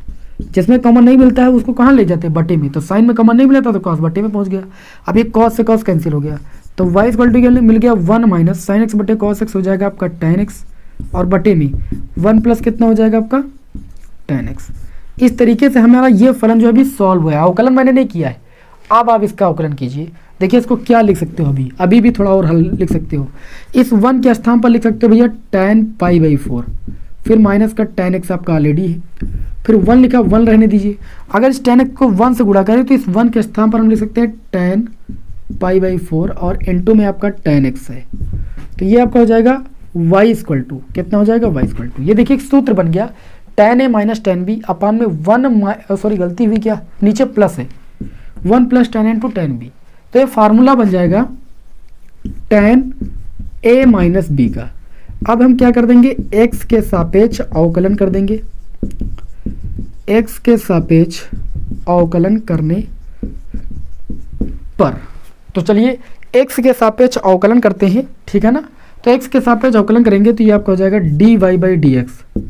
tan x का अवकलन कितना होता है भैया, sec स्क्वायर x होता है, और x के स्थान पर आपका π/4 माइनस x है।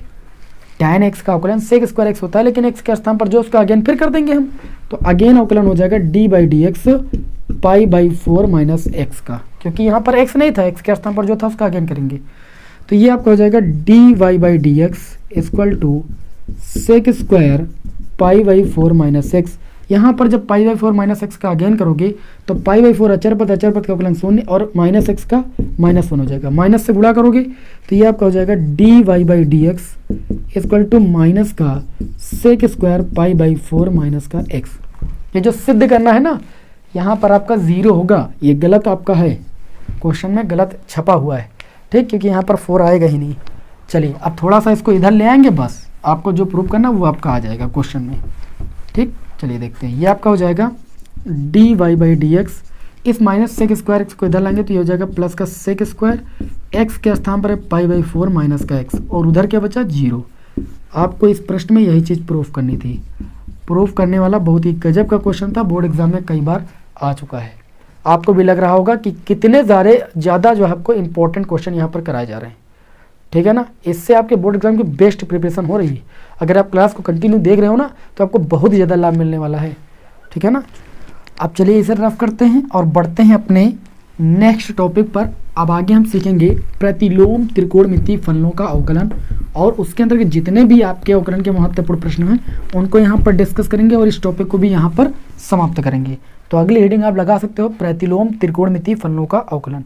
इसके अंतर्गत अगर हम देखें तो जैसे प्रतिलोम त्रिकोणमितीय फलनों में मैंने बताया sign inverse x, cos inverse x, ठीक, इस टाइप के फलन आते हैं, इनका अवकलन करना यहाँ पर हम सीखेंगे। जैसे पहला क्वेश्चन आप सभी के हम समक्ष ले रहे हैं, जैसे हम साइन इनवर्स एक्स का ले रहे हैं, किसका ले रहे हैं, साइन इनवर्स एक्स का। दे दिया गया कि साइन इनवर्स एक्स का एक्स के सापेक्ष अवकलन कीजिए, ये एक प्रतिलोम त्रिकोणमितीय फलन है। तो सबसे पहले स्टेप में मैंने क्या बताया, इसको y के बराबर मानेंगे, y बराबर sign inverse x.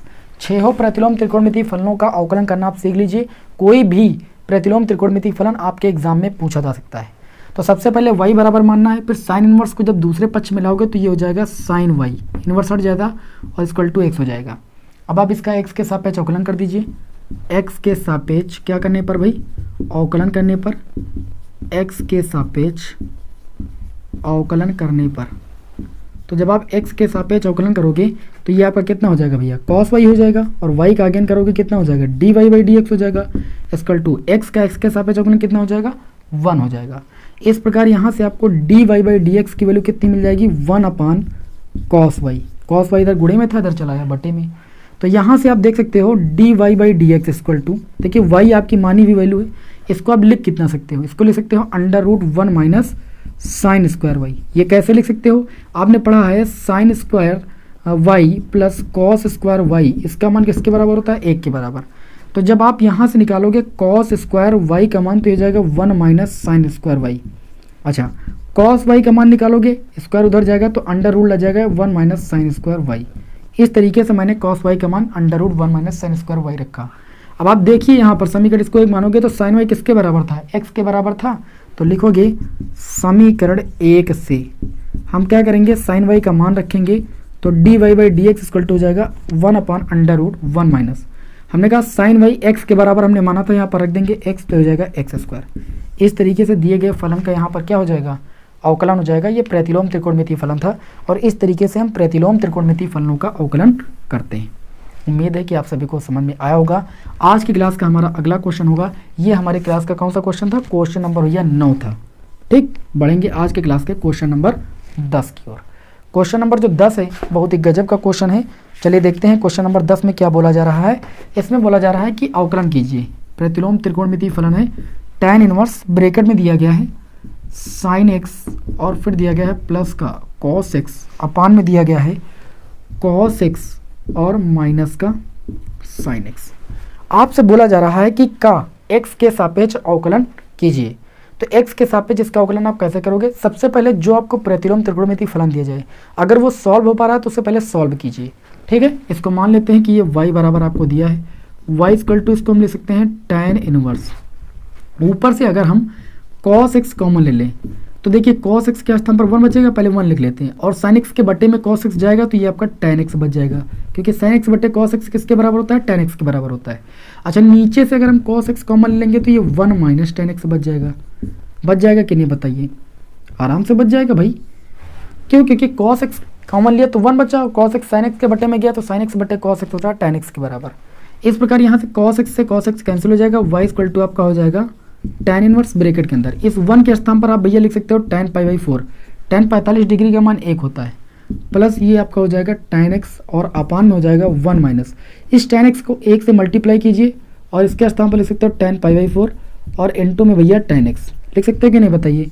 y equal to आपका हो जाएगा tan इनवर्स, देखिए tan a plus tan b 1 minus tan into tan b, formula होता है tan a माइनस b का, a प्लस b का होता है क्योंकि ऊपर प्लस है, पाई बाई 4 प्लस x, b के स्थान पर x है। अब आपने प्रतिलोम त्रिकोणमितीय फलन में ये भी पढ़ा है कि tan inverse tan theta theta के बराबर होता है, थीटा के स्थान पर यहाँ पर पाई बाई 4 प्लस का x है, लिख दिया। इस फलन को मैंने क्या किया, सॉल्व किया तो y इक्वल टू हमें पाई बाई 4 प्लस x मिला। हम क्या करेंगे, x के सापेक्ष अवकलन करेंगे। क्या करेंगे, x के सापेक्ष अवकलन करने पर अब करेंगे अवकलन। हमने कहा कि पहले फलन अगर सॉल्व हो जाए तो उसे सॉल्व कीजिए, तो y का x के रिस्पेक्ट में अवकलन करेंगे तो d by d x equal to अचर पद का अवकलन सदैव शून्य होता है, x का x के सापेक्ष अवकलन 1 हो जाएगा। तो यहाँ पर जो डी बाई डी एक्स का मान आ जाएगा वो कितना आ जाएगा भैया, 1 आ जाएगा। बात समझ में आई कि नहीं समझ में आई, अच्छे तरीके से समझ में आ गई। ऐसे क्वेश्चन जरूर तैयार करके बैठिए, ये प्रश्न अवकलन के रिपीट जरूर होते हैं। चलिए बिना समय को लॉस किए हुए आगे क्वेश्चन की ओर बढ़ेंगे और सभी विद्यार्थियों से हम रिक्वेस्ट करेंगे कि सभी विद्यार्थी क्लास को अंत तक करें। बहुत ही बढ़िया बढ़िया मैंने प्रश्न लिए हैं, ठीक है, बहुत आसान क्लास नहीं समझना, आसान चैप्टर है तो क्वेश्चन जो एग्जाम में पूछे जाते हैं वही मैंने लिए हैं। यहाँ पर देखिए अगला बहुत ही गजब का क्वेश्चन आज की क्लास का क्वेश्चन नंबर 11 दिया गया है कि यदि y इक्वल टू कितना दिया गया है, साइन इनवर्स x अपान में दिया गया है √1 माइनस एक्स स्क्वायर, तो आपको सिद्ध क्या करना है, सिद्ध करना है 1 माइनस एक्स स्क्वायर इंटू में d y by d x है ना, और equal to x y plus का 1। ये चीज़ प्रश्न में आपको सिद्ध करनी। सिद्ध करने वाले जो प्रश्न होते हैं बहुत ही गजब के प्रश्न होते हैं और इनको बहुत ध्यान से समझना होता है, अदरवाइज फिर ये समझ में आपको नहीं आएंगे। चलिए क्या करेंगे, यहाँ पर हम जो आपको फलन दिया गया है इसका हम क्या करेंगे, x के सापेक्ष अवकलन करेंगे भाई। तो चलिए यहाँ पर x के सापेक्ष इसका अवकलन करते हैं तो देखिए क्या हो जाएगा। ये आपको दिया गया है y इक्वल टू, यहाँ पर इसके x के सापेक्ष अवकलन करेंगे तो d by d x y के आगे लग जाएगा और डी बाई डी एक्स किसके आगे लग जाएगा, साइन इनवर्स एक्स बटे में under root 1 minus x square क्या लग जाएगा। आपको पता है कि कोई फलन अगर अंश अपान हर के रूप में दिया होता है तो उसका एक्स के सापेक्ष अवकलन करने पर फार्मूला लगता है। फार्मूला क्या लगता है, पहले जो हर होता है उसको हम छोड़ देते हैं, फिर हम अवकलन करते हैं, किसका अवकलन करते हैं, अंश का यानी साइन इनवर्स एक्स का, फिर माइनस लगाते हैं, अंश को छोड़ते हैं साइन इनवर्स एक्स को और अवकलन करते हैं किसका, हर का। हर कितना है, under root 1 minus x square, और पूरे के बटे में क्या करते हैं, जो हर होता है 1 minus x square under root के अंदर इसका स्क्वायर कर देते हैं। क्लियर हुई बात। तो इस तरीके से हमें d y by d x का मान मिल जाएगा। कितना मिल जाएगा, under root 1 minus x square गुणे में साइन इनवर्स एक्स का अवकलन कितना होता है, 1 अपन under root 1 minus x square. अभी मैंने करके भी बताया था आपको, ठीक। वैसे तो फार्मूला आपको आना चाहिए, साइन इनवर्स एक्स और under root 1 minus x square का अवकलन करेंगे तो हो जाएगा 1 अपन 2 रूट 1 माइनस एक्स स्क्वायर। देखिए होता क्या है, अंडर रूट एक्स का मैंने अवकलन आपको बताया था कितना होता है, 1 अपन 2 रूट एक्स, फिर x का अगेन करते हैं, लेकिन यहाँ पर x के स्थान पर 1 माइनस एक्स स्क्वायर है और 1 माइनस एक्स स्क्वायर का अगेन करेंगे, 1 का 0 हो जाएगा, एक्स स्क्वायर का 2x हो जाएगा, आगे माइनस लगा तो माइनस का 2x हो जाएगा। 1 माइनस एक्स स्क्वायर का अगेन अवकलन करोगे तो माइनस का 2x हो जाएगा। पूरे के बट्टे में आ जाए तो ये आपका हो जाएगा 1 minus x square, whole square से आपका अंडर रूट हट जाएगा। अब आपको जो लाना है, आप देख रहे हो धीरे धीरे आधा आने लगा है, अभी आपका आ जाएगा। देखिए जो भी सवाल में सिद्ध करना हो, किसी भी चैप्टर का सवाल हो, उसके अकॉर्डिंग आप काम कीजिए, आपका सवाल सिद्ध हो जाएगा। ठीक है ना, सिद्ध करने वाले बहुत आसान प्रश्न होते हैं। 1 माइनस एक्स स्क्वायर को डी बाई डी एक्स के गुणे में ले जाएंगे, इधर आपका बट्टे में इधर आ जाएगा डी बाई डी एक्स के गुणे में, 1 minus x square d y by d x equal to, देखिए ये आपका under root 1 minus x square से under root 1 minus x square cancel हो जाएगा, ये बचेगा 1 माइनस, ये हो जाएगा देखिए 2 से आपका 2 कैंसिल होगा, माइनस माइनस का गुणा क्या हो जाएगा भैया, प्लस हो जाएगा, ऊपर बचेगा आपका x, अपान में बचेगा under root 1 minus x square. तो ये आपका इंटू में साइन इनवर्स एक्स भी है और इंटू में एक्स अपान में under root 1 minus x square है। बट्टे वाला तो मुद्दा लेकर चले गए। अब देखिए यहाँ पर जहाँ पर आपने जहाँ पर दिया था इसको आप समीकरण 1 मान सकते हो, y equal to sine inverse x अपान में under root 1 minus x square, क्योंकि आपको y के पदों में सिद्ध करना है। तो हो जाएगा 1 minus x square d y by d x equal to 1 plus, यहाँ पर ध्यान से देखिए आप, साइन इनवर्स एक्स बटे में under root 1 minus x square y के बराबर है, तो आप इतने के स्थान पर x गुणे में उसको रहने दीजिए, इतने के स्थान पर y लिख सकते हो और इंटू में आपका x। अब आप देखिए हो जाएगा 1 minus x square d y by d x equal to 1 plus x y. प्रश्न में आपको यही चीज़ क्या करनी थी भैया, प्रूफ करनी थी। बहुत ही गजब का क्वेश्चन था आज के इस क्लास का, और उम्मीद करता हूँ कि आपको समझ में आया होगा, क्वेश्चन पसंद भी आया होगा। सबसे बड़ी बात तो ये कि क्वेश्चन आपको पसंद आ रहे होंगे, क्योंकि मैंने बहुत ही सिलेक्टेड प्रश्न आपके समक्ष लिए हुए हैं। ठीक है ना, चलिए आगे बढ़ते हैं अगले क्वेश्चन की ओर। आज की क्लास का अगला जो प्रश्न है वो होगा आपके अस्पष्ट फलनों के अवकलन पर आधारित। अगला टॉपिक हमारा शुरू होगा अस्पष्ट फलनों का अवकलन। उसमें देखिए कैसे प्रश्न आपसे एग्जाम में पूछे गए हैं और कैसे प्रश्न आपसे एग्जाम में पूछे जाएंगे, उन सारे प्रश्नों को हमने सेलेक्ट किया है। तो अगली हेडिंग आप लगाना चाहते हो तो लगा सकते हो, अस्पष्ट फलनों का अवकलन। अस्पष्ट फलनों के अवकलन के अंतर्गत मेरा पहला सवाल आप सभी लोगों के समक्ष, देखिए इसमें दिया गया है, सबसे ज़्यादा इंपॉर्टेंट प्रश्न है ये, वेरी वेरी मोस्ट इंपॉर्टेंट। ऐसी कोई सीरीज, ऐसी कोई गेस्ट पेपर, ऐसा कोई इंसान पेपर नहीं बचा जिसमें क्वेश्चन कई बार ना पूछा गया हो। देखिए ये आपका कौन सा प्रश्न है, ये आपका है, यदि sine y equal to x sine a plus y, ठीक, ये आज की क्लास का क्वेश्चन नंबर 12। ये आपको दिया गया है तो आपको सिद्ध करना है। तो आपको क्या सिद्ध करना है, आपको सिद्ध करना है d y by d x equal to sine square a plus y और अपान में साइन ए। ये चीज़ आपको यहाँ पर सिद्ध करनी है। आई बात समझ में, ये चीज़ आपको यहाँ पर सिद्ध करनी है। इस प्रश्न को हल करने के लिए आपको एक छोटा सा जो है ट्रिक फॉलो करना पड़ेगा। आप क्या करोगे, वाई वाले फलनों को एक तरफ ले जाओगे, बस यही आपको फॉलो करना है, साइन वाई अपान में साइन ए प्लस वाई, और एक तरफ आप एक्स वालों को करोगे, तब एक्स के सापेक्ष अवकलन करना, तब ये आसानी से के साथ प्रूव हो जाएगा। अब लिखोगे एक्स के सापेक्ष क्या करने पर भाई, अवकलन करने पर, एक्स के सापेक्ष अवकलन करने पर।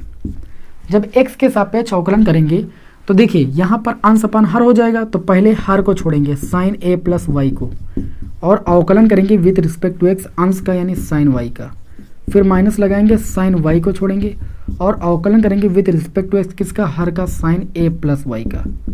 और पूरे के बटे में भैया क्या होता है, हर का स्क्वायर, तो साइन ए प्लस वाई का स्क्वायर हो जाएगा और बराबर एक्स का एक्स के सापेक्ष अवकलन इधर 1 हो जाएगा। आरएचएस में भी तो अवकलन करेंगे एक्स का एक्स के सापेक्ष, तो 1 हो जाएगा। अब ये आपका कितना हो जाएगा, देखिए आपका हो जाएगा sine a plus y, sine y का अवकलन हो जाएगा कॉस वाई, वाई का अगेन करेंगे तो d y by d x हो जाएगा, माइनस साइन वाई हो जाएगा और साइन ए प्लस वाई का हो जाएगा आपका कॉस ए प्लस वाई, और जब ए प्लस वाई का अगेन करेंगे तो ए अचर पद का अवकलन शून्य होता है, और वाई का अगेन करेंगे तो कितना हो जाएगा भैया, d y by d x हो जाएगा। और जो चीज़ इधर बटे में वो उधर जाएगी गुणे में, स्क्वायर आ जाएगा साइन के ऊपर, तो ये आपका हो जाएगा साइन स्क्वायर ए प्लस का वाई। आपको जो प्रूव करना है अंश में तो आ ही चुका है, यहाँ पर लाना है। अब क्या करेंगे, इसमें और इसमें हम डी बाई डी एक्स को कॉमन ले लेंगे, ब्रैकेट में हमारा बचेगा देखिए कितना, sine a plus y into में कॉस वाई माइनस का साइन वाई इंटू में cos a plus y equal to आपका हो जाएगा sine square a plus y. आप देखिए साइन इंटू कॉस बी और फिर लिखा कॉस इंटू साइन बी, आगे पीछे लिख सकते हो, माइनस का कॉस इंटू साइन बी, ये फार्मूला होता है साइन ए माइनस बी का। तो देखिए यहाँ पर हम फार्मूला लगाएंगे, ये आपका हो जाएगा d y by d x, ठीक, ये हो जाएगा sine a minus b, a के स्थान पर ए प्लस वाई है और बी के स्थान पर वाई है, तो ये आपका हो जाएगा ए प्लस वाई माइनस बी के स्थान पर वाई, और इक्वल टू है आपका साइन स्क्वायर ए प्लस का वाई। बात समझ में आ रही कि नहीं दिखाई पड़ा है, अरे हम दिखा रहे हैं, अब दिखाई पड़ा, फिर नहीं दिखाई पड़ा, अब दिखाई पड़ा आपको, ठीक है। ये आपका हो जाएगा देखिए वाई से y cancel, d y by d x equal to sine square a plus y बटे में, ये साइन ए बचा, साइन ए आ जाएगा बटे में। और आप देख सकते हो आपको इस प्रश्न में यही चीज़ प्रूफ करना था। एक क्वेश्चन कॉस के पदों में, जैसे यहाँ साइन के पदों में पूछा गया, प्रश्न बिल्कुल इसी टाइप का कॉस के पदों में ऐसे ही बिल्कुल प्रूफ करना होता है। तो बस आपको करना कुछ नहीं, बस यही तरीका फॉलो करना है कि एक्स वाले एक तरफ और वाई वाले एक तरफ करके तब आप जो है यहाँ पर अवकलन करना, तब ज़्यादा ठीक रहेगा। अस्पष्ट फलनों के अवकलन में यही दिक्कत होती है। अब देखिए अनंत श्रेणी वाले कुछ क्वेश्चन यहाँ पर आते हैं अस्पष्ट फलनों के अंतर्गत, स्क्रीनशॉट ले लीजिए। फिर यहाँ पर अगला क्वेश्चन होगा हमारी क्लास का क्वेश्चन नंबर 13। बिना रुके हुए हमको सारे क्वेश्चनों को सॉल्व कराना है। मैराथन क्लास का मतलब क्या है, मैराथन क्लास का मतलब बिना थके हुए आप जो है सारे चैप्टर को पढ़ लिए, ठीक, जितना भी आपको पढ़ना है। चलिए अब देखते हैं आज की क्लास का अगला क्वेश्चन। क्वेश्चन नंबर हमारा होगा 13।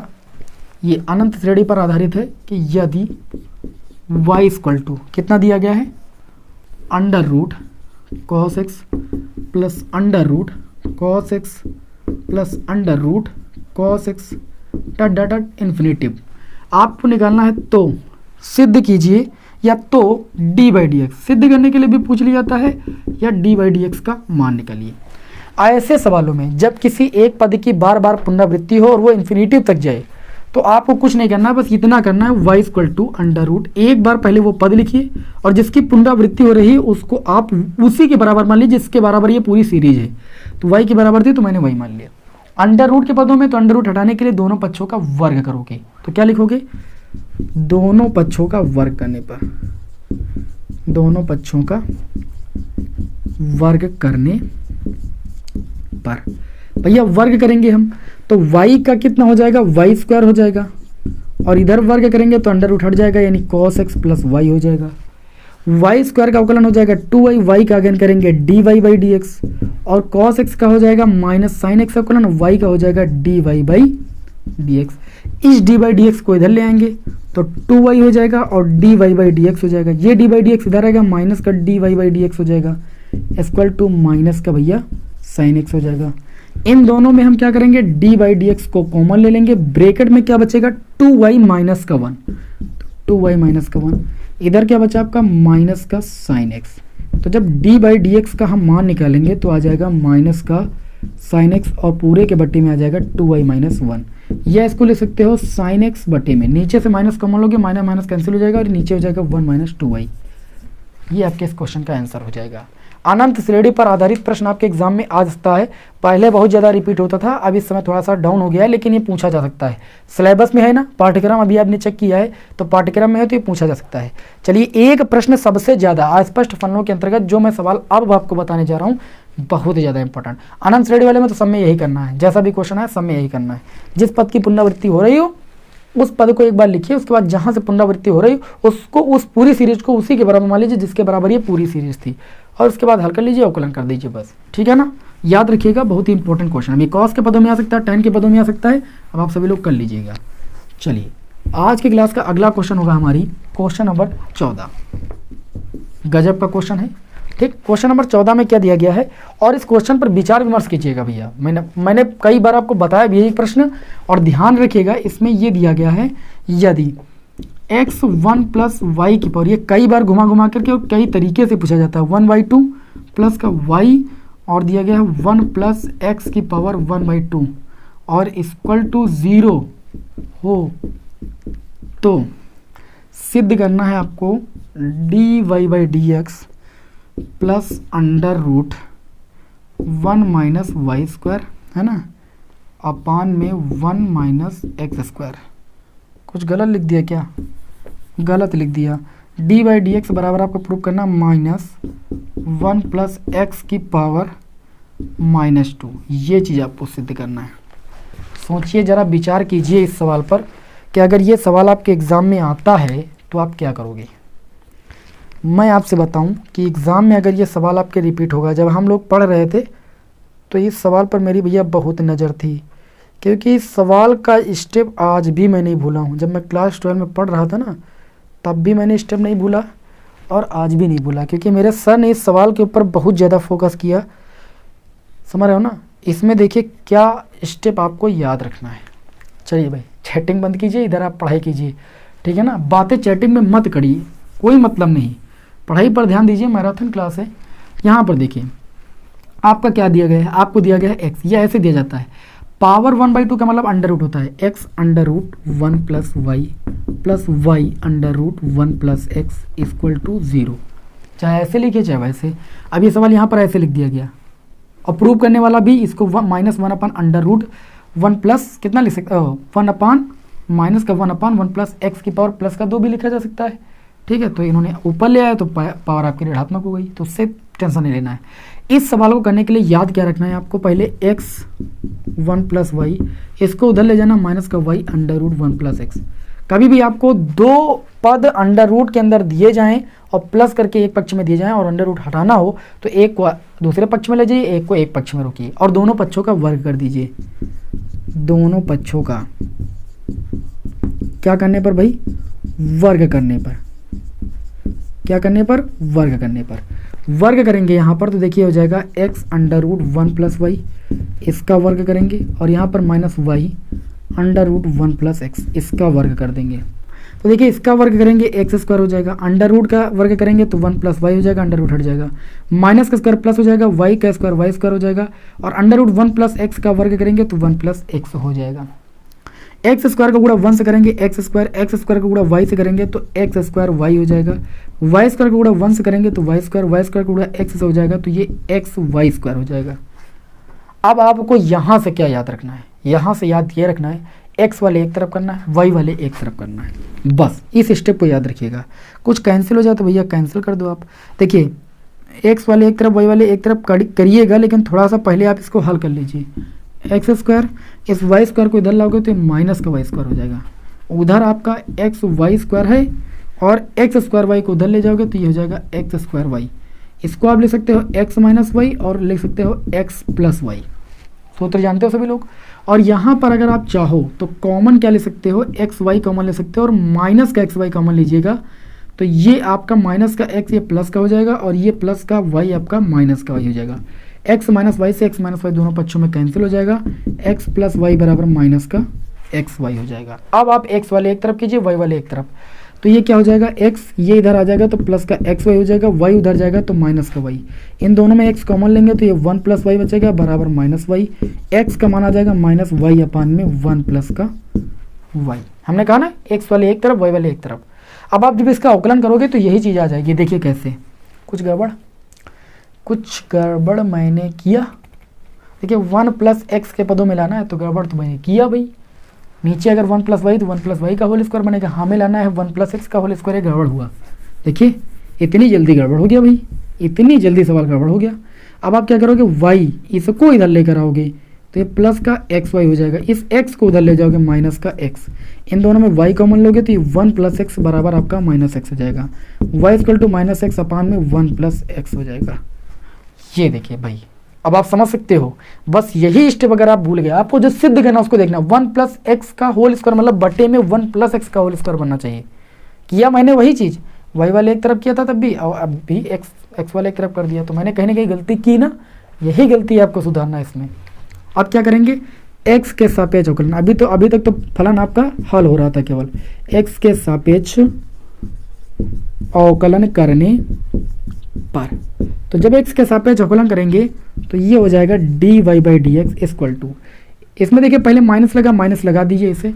इसमें क्या करते हैं, पहले हर को छोड़ते हैं, अंश का अवकलन करेंगे तो एक्स का एक्स के सापेक्ष अवकलन 1 माइनस लगाते हैं, फिर अंश को छोड़ेंगे, हर का अवकलन करेंगे 1 प्लस एक्स का, तो 1 का अवकलन 1, एक्स का एक्स के सापेक्ष अवकलन 1 और अपान में हो जाएगा हर का स्क्वायर। बात को समझ में आ रही होगी, ठीक है ना। चलिए आगे बढ़ते हैं। ये आपका हो जाएगा d y by d x equal to minus, ऊपर देखिए 1 प्लस एक्स बचा और माइनस का एक्स बचा, तो ये आपका हो जाएगा 1 प्लस एक्स माइनस का एक्स और अपान में 1 प्लस एक्स का होल स्क्वायर। ठीक, तो ये आपका हो जाएगा d y by d x equal to minus x plus x cancel हुआ, तो ये 1 अपान 1 प्लस एक्स का क्या हो गया, होल स्क्वायर। आपको जो चीज़ प्रूव करनी थी प्रूव हो गई। इसको ऊपर ले जाओगे तो इसको ऐसे आप लिख सकते हो, d by d x equal to minus 1 plus x की पावर माइनस का 2, जो आपको प्रूव करना। नीचे से ऊपर ले जाओगे तो घात तो ऋणात्मक हो ही जाएगी। मैं सभी विद्यार्थियों से रिक्वेस्ट करूंगा कि इस सवाल को आप जरूर स्क्रीनशॉट ले लें। ये प्रश्न रिपीटेड है और ये रिपीट होता है अक्सर ज़्यादा। समझ लीजिए एक छुपा रुस्तम प्रश्न है, अक्सर आपके बोर्ड एग्जाम में रिपीट होता है। तो जल्दी से स्क्रीनशॉट लीजिए, फिर हम पढ़ते हैं। स्क्रीनशॉट लीजिए, फिर हम बढ़ते हैं चरघातांकी एवं लघुगणकीय अवकलन की ओर, है ना, और उसके महत्वपूर्ण प्रश्नों को डिस्कस करते हैं। कैलकुलस है भाई, बड़ा चैप्टर तो होगा ही, है ना। चलिए भाई, अगला हमारा टॉपिक होगा चरघातांकी एवं लघुगणकीय अवकलन। चरघातांकी एवं लघुगणकीय अवकलन, चलिए डिस्कस कर देते हैं। तो इसमें क्या करेंगे, देखिए लॉग लेकर के अवकलन करना होता है ना।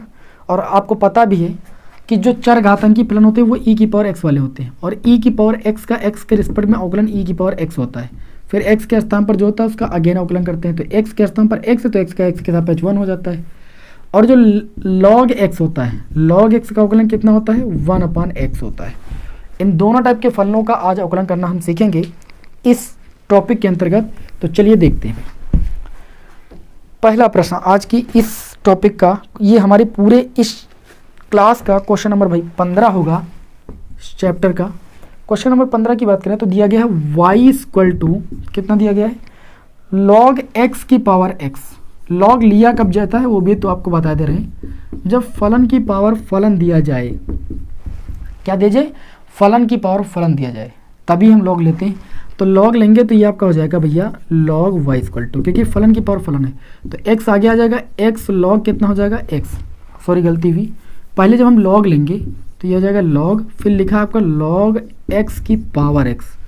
अब हमने कहा कि जो log लेते हैं तो log की प्रॉपर्टी से जो पावर होती है वो आगे आ जाती है, तो x फिर ये हो जाएगा log, फिर आपका हो जाएगा log x।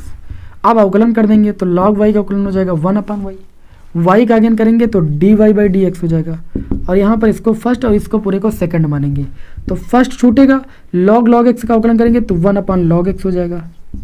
समझ रहे हो कि नहीं समझ रहे हो, यहाँ पर देखिए log x है ना, तो log x के स्थान पर log x, तो 1 अपान x हुआ। फिर अगेन अवकलन करेंगे किसका, x का, x के स्थान पर कितना है log x है, फिर प्लस लगाएंगे, किसको छोड़ेंगे, सेकंड को, सेकंड में कितना था log x था, इसको छोड़ देंगे और अवकलन करेंगे किसका, विद रिस्पेक्ट टू x, यानी फर्स्ट का कर देंगे हम।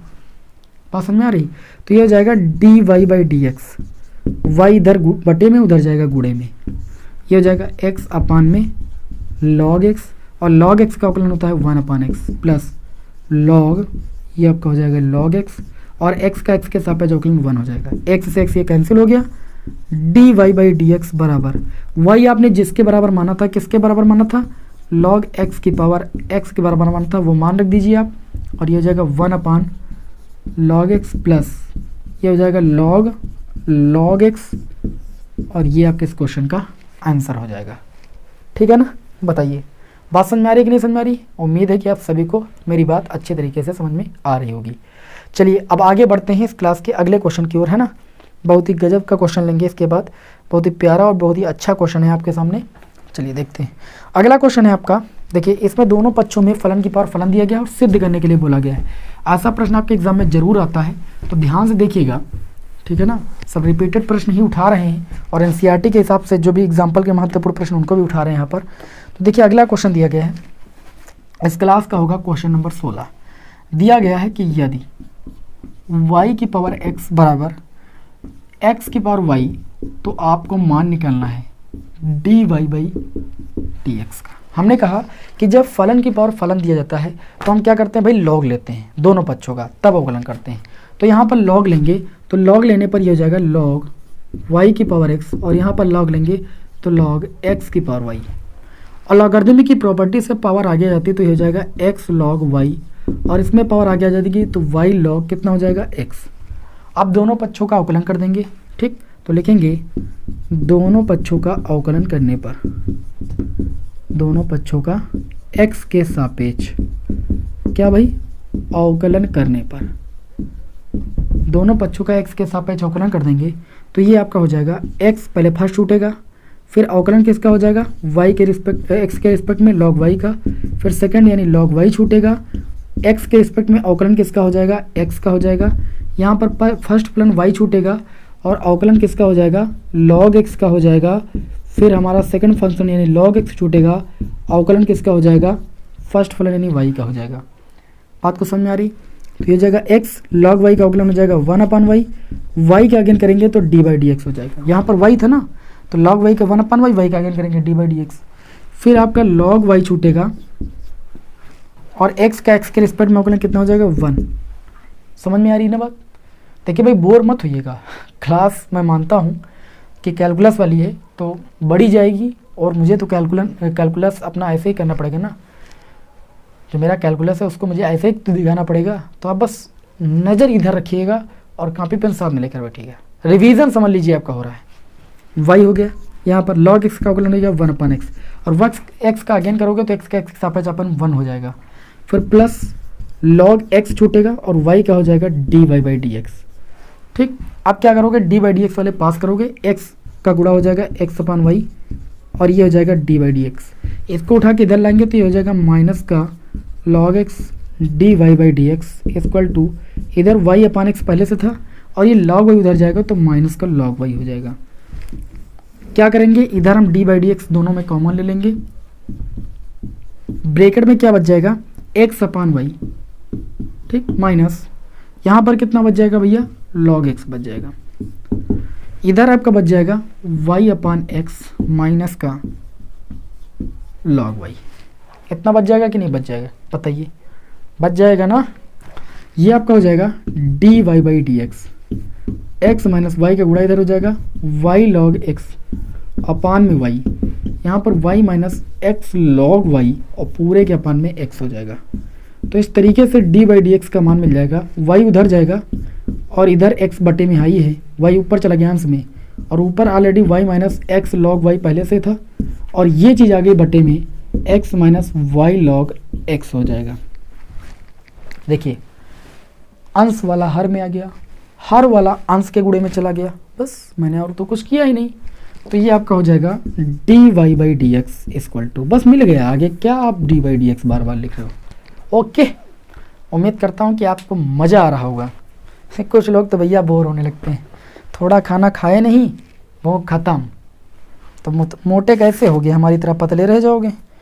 ठीक है ना, भूख ख़त्म मत कीजिए। देख रहे हो मुझे कितनी भूख है पढ़ने की, पढ़ाने की, पढ़ने की नहीं पढ़ाने की। आपके अंदर भूख होनी चाहिए पढ़ने की। चलिए भाई आगे बढ़ते हैं और एक लघु गुणा का बहुत ही मोस्ट इंपॉर्टेंट प्रश्न आपके समक्ष लेकर आ रहे हैं हम। देखिए अगला प्रश्न, देखते हैं जब विद्यार्थी इस प्रश्न को तो सोच में पड़ जाते हैं, असर ही नहीं मारेंगे नहीं कि जब मामला हो जाएगा। ठीक है, प्रश्न क्या है? प्रश्न है 1/x minus a x minus b x minus c. कहा जाता है, कहा नहीं जाता है, कहते हैं कि इस फलन का x के रिस्पेक्ट में अवकलन करो, चाहे जिस विधि से करो। तो यहाँ पर कई फलन गुणे में दिए गए, को सरल करने के लिए लॉग ले लेते हैं। तो लिखेंगे माना y इक्वल टू, पहले माना लॉग ले लिया तो हो गया लॉग y इक्वल टू, ये हो गया log 1/x minus a x minus b x minus c।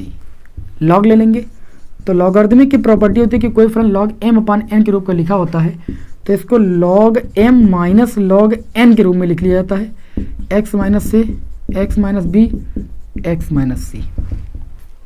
log m के स्थान पर 1 माइनस log n।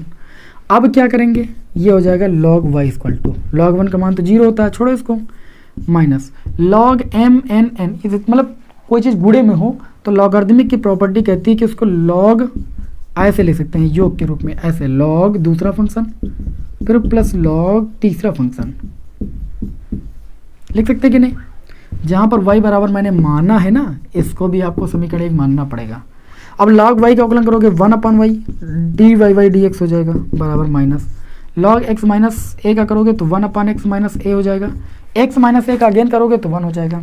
इसी प्रकार log x माइनस b का करोगे 1/x माइनस b हो जाएगा, क्योंकि log x का अवकलन 1/x होता है ना। फिर x के स्थान पर जो उसका अगेन करोगे x माइनस b का तो 1 हो जाएगा, x का 1 b का 0। इसी प्रकार इसका हो जाएगा 1/x माइनस c। क्लियर है ना। अब क्या करेंगे, y इधर गुणे में है, इधर बटे में, इधर जाएगा गुणे में, तो dy बाई dx बराबर minus y 1/x minus a plus 1/x minus b plus 1/x minus c। y का मान उठा के समीकरण 1 से रख दो, बस जो आएगा वो आपके इस क्वेश्चन का हल हो जाएगा। गजब का क्वेश्चन था भैया। सोच रहे होंगे सर जी की तो भैया आदत पड़ गई है गजब के क्वेश्चन की। अरे गजब का क्वेश्चन है तब बोल रहे हैं बच्चा। और एक क्वेश्चन लेते हैं आपके समक्ष, ठीक है ना। कोई भी प्रश्न नहीं छोड़ेंगे, एग्जाम में पूरा पेपर फंसाएंगे, क्यों परेशान हो। पिछले साल की तरह का रिकॉर्ड कायम करेंगे। पिछले साल आपने देखा होगा मेरी क्लास, अगर आपने तो देख लीजिए, मैंने एग्ज़ाम के एक दिन पहले जो पढ़ाया पूरा पूरा प्रश्न वही आया। 2 प्रश्न बताए, पूरा पूरा एक प्रश्न आ गया। इतना अच्छा मेरा तुक्का काम करता है। चलिए अब देखते हैं एक प्रश्न और। अगला सवाल होगा इस क्लास का क्वेश्चन नंबर 18 कि यदि अनंत श्रेणी वाला है y इक्वल टू e की पावर x प्लस e की पावर x प्लस e की power x dot dot infinity. अब चाहे बोल दिया जाए इसका मान निकालो और चाहे बोल दिया जाए सिद्ध करो dy by dx equal to y अपान में 1 माइनस y। ये चीज़ भैया आपको सिद्ध करनी है। हमने कहा बार बार किसी पद की पुनरावृत्ति हो रहा इन्फिनिटिव तक जाए तो आप क्या करोगे, y इक्वल टू ई की पावर x प्लस, फिर इसी की पुनरावृत्ति है तो इसको y बराबर मान लेंगे, क्योंकि y बराबर पूरी सीरीज थी। ठीक, y के बराबर तो y मान लिया हमने। अब क्या करेंगे, हम क्या करेंगे, लॉग लेंगे। क्या करेंगे भाई, लॉग लेंगे। लॉग ना लें कोई जरूरी है क्या, नहीं लेंगे। लिखेंगे x के सापेक्ष अवकलन करने पर, x के सापेक्ष अवकलन करने पर y का हो जाएगा भैया dy बाई dx। e की पावर x का अवकलन मैंने बताया e की पावर x ही होता है, तो e की पावर x प्लस y हो जाएगा। फिर जो x के स्थान पर है क्या है, x प्लस y, इसका अगेन करेंगे तो dy बाई dx बराबर e की पावर x प्लस y हुआ। यहाँ पर x का अवकलन 1 हो गया, y का हो गया dy बाई dx।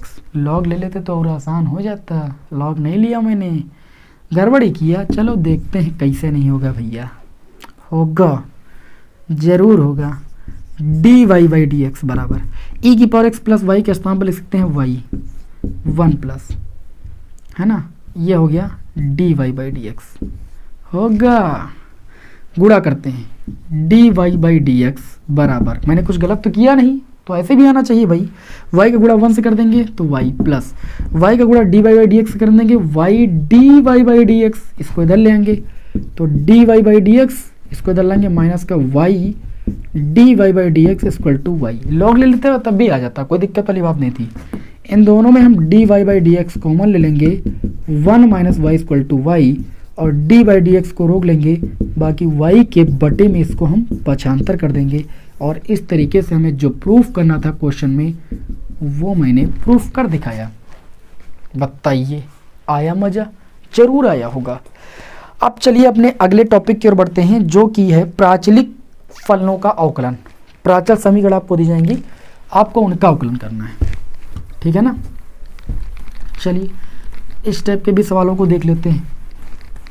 परेशान मत होइए, थोड़ी देर क्लास और कीजिए, बस क्लास ख़त्म ही होने वाली है।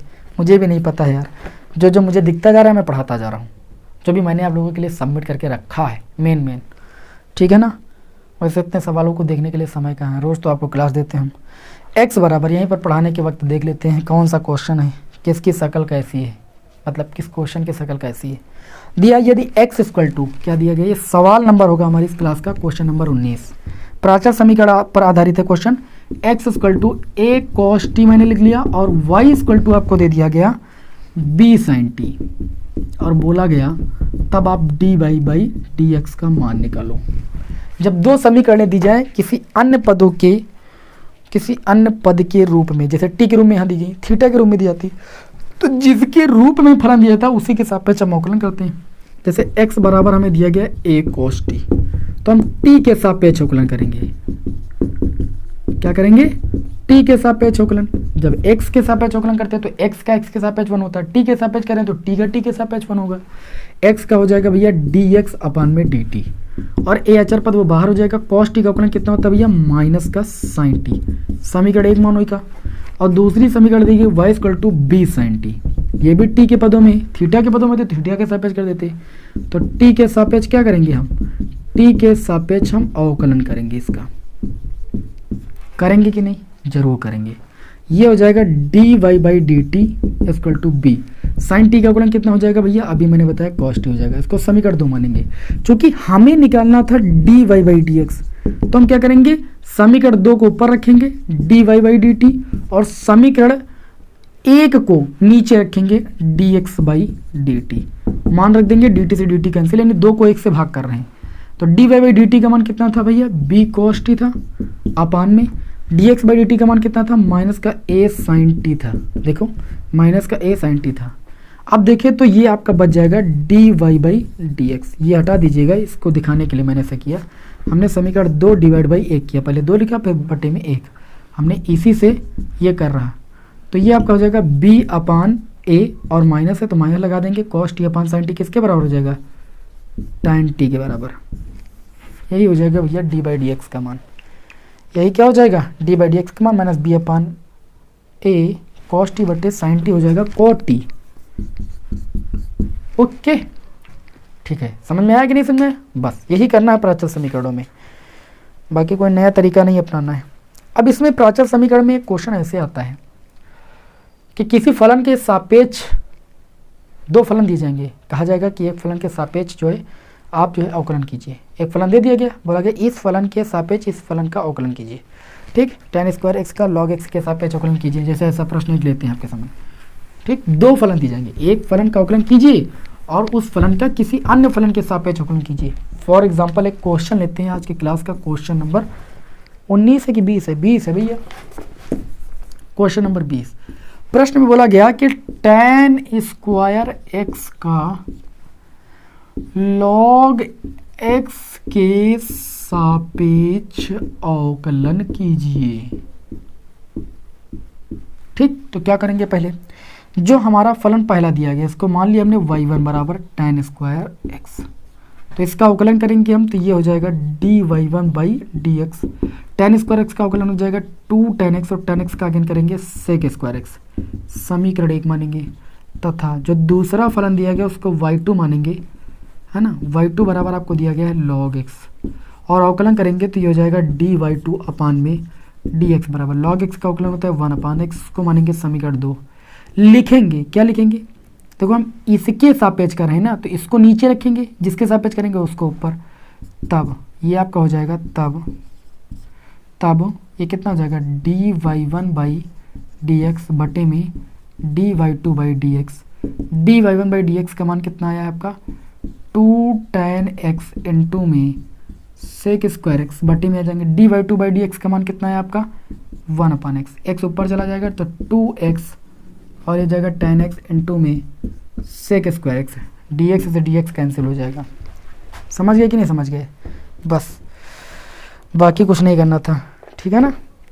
जिसके सापेक्ष करना उसको नीचे रखो, और जिस जैसे इस फलन के सापेक्ष इस फलन का इस फलन के सापेक्ष करना था, तो जिस फलन के सापेक्ष करना चाहिए उसका अवकलन नीचे, बाकी को ऊपर हो जाएगा। तो इस टाइप का क्वेश्चन भी आप लोग याद रखिएगा, ठीक है ना। चलिए अब एक क्वेश्चन आप सभी लोगों के समक्ष हम लेंगे। अभी एक टाइप बचता है, इसमें कौन सा टाइप बचता है भाई? आपका बचता है सक्सेसिव डिफरेंशिएशन, मतलब द्वितीय कोटि का अवकलन, ये इसको बोलते हैं उत्तरोत्तर अवकलन, ठीक। अब उत्तरोत्तर अवकलन से कैसा प्रश्न आपके एग्जाम में बनता है? देखिए इसमें और एक टॉपिक था मध्यमान प्रमेय, रोले की प्रमेय, वो आप सिलेबस में नहीं बची हुई। इस चीज़ का हमें बड़ा दुख है और मैं दुख व्यक्त करता हूँ कि प्रमेय हट गई। हर बार पेपर में बढ़िया मध्यमान प्रमेय आ जाती थी, रोले की प्रमेय आ जाती थी, 5 नंबर पूरे पूरे देकर जाती थी, हम लोगों के चेहरे पर मुस्कान देकर जाती थी। अब वो मुस्कान छिन गई है। एक मुस्कान आ गई है कि 30% का सिलेबस कम हुआ और दूसरी मुस्कान चली गई। क्या चली गई? कि मध्यमान प्रमेय और रोले की प्रमेय हट गई। बताओ 5 नंबर की आती थी, इसको नहीं हटना चाहिए था, इसको हटा दिए। क्या बताएं भाई, बड़े दुख की बात है। अब आप लोग क्या जानो, हम लोग पढ़ाते हैं, ठीक है, हम लोग पढ़ाते हैं तो हम जानते हैं कि ये फ्री के नंबर थे मध्यमान रोले की प्रमेय में, ऐसा हट गया टॉपिक। चलिए इसमें क्वेश्चन लेते हैं आज के क्लास का, क्वेश्चन नंबर 21। इसमें दिया गया यदि y equal to a sin mx plus b cos mx, बहुत ही गजब का क्वेश्चन। तो सिद्ध कीजिए d2y अपान में dx स्क्वायर प्लस का m square y equal to 0। ये d2y बाई dx स्क्वायर क्या है? इसका मतलब ये है 2 बार अवकलन करो इस समीकरण का। तो चलिए अवकलन करते हैं। यहाँ पर एक बार अवकलन करेंगे तो ये मिल जाएगा dy बाई dx बराबर a, साइन mx का अवकलन हो जाएगा cos mx, ठीक, और mx का अगेन करेंगे तो m बाहर हो जाएगा, x का x के रिस्पेक्ट में 1 हो जाएगा। अच्छा, b cos mx का करेंगे तो b cos mx का हो जाएगा sin mx, और mx का अगेन करेंगे तो m हो जाएगा, x का x के सापेक्ष 1 हो जाएगा। लेकिन cos mx का होता है माइनस का sin mx, तो माइनस साइन लगा देंगे। इतनी बात समझ में आ गई कि नहीं समझ में आ गई? इसको लिख सकते हैं dy by dx equal to am cos mx minus bm sin mx, ठीक। आप क्या करेंगे? पुनः अवकलन करेंगे, पुनः x के सापेक्ष क्या करने पर भाई? अवकलन करने पर, अवकलन करने पर। तो पुनः x के सापेक्ष अवकलन करेंगे तो y का हो जाएगा d2y बाई dx स्क्वायर। इसमें अचर पद a में बाहर कर लेंगे। cos mx का कितना हो जाएगा? sin mx हो जाएगा, माइनस को भी, और mx का अगेन करेंगे तो m हो जाएगा, x का 1 हो जाएगा, माइनस bm sin mx का कितना हो जाएगा? cos mx हो जाएगा, ठीक है ना, और mx का अगेन करेंगे तो इनटू में m हो जाएगा, x का x के रिस्पेक्ट में 1 हो जाएगा। ये आपका हो जाएगा भैया d2y अपान में dx स्क्वायर बराबर माइनस का am, है ना, m का गुणा कितना हो जाएगा? m square, am square sine mx, और ये आपका हो जाएगा माइनस का bm का गुणा m स्क्वायर cos mx। बात समझ में आ रही? अब क्या करेंगे? ये हो जाएगा d2y बाई dx स्क्वायर बराबर, इन दोनों में माइनस का m स्क्वायर कॉमन ले लेंगे तो बच जाएगा a sin mx plus b cos mx। दिखाई तो पड़ नहीं रहा होगा? पड़ रहा है। अब हम क्या कर सकते हैं? अगर समीकरण 1 का फॉलो करें, समीकरण 1 में दिया गया था हमें कि a sin mx plus b cos mx y के बराबर है, तो ये आपका हो जाएगा d2y बाई dx स्क्वायर बराबर माइनस का m स्क्वायर y। देखो ये वही चीज़ लिखा है, इसको इधर लाओगे तो ये हो जाएगा d2y बाई dx स्क्वायर, ये इधर आएगा प्लस का m स्क्वायर y बराबर। प्रश्न में आपको यही चीज़ प्रूफ करनी थी जो कि आप प्रूफ हो चुकी है। बढ़िया क्वेश्चन था ये आज की क्लास का, और उम्मीद करता हूँ कि आप सभी को हमारा ये क्वेश्चन समझ में आया होगा। और इस तरीके से चैप्टर तो ख़त्म होता है, लेकिन अभी एक क्वेश्चन और ले लेंगे हम, चलते चलते मस्त क्वेश्चन लेंगे आपके समक्ष। चलिए, ये तो समझ में आ गया होगा कि द्वितीय कोटि के अवकलज के अंतर्गत कैसे प्रश्न आपके एग्जाम में आएगा, ऐसा ही प्रश्न आएगा।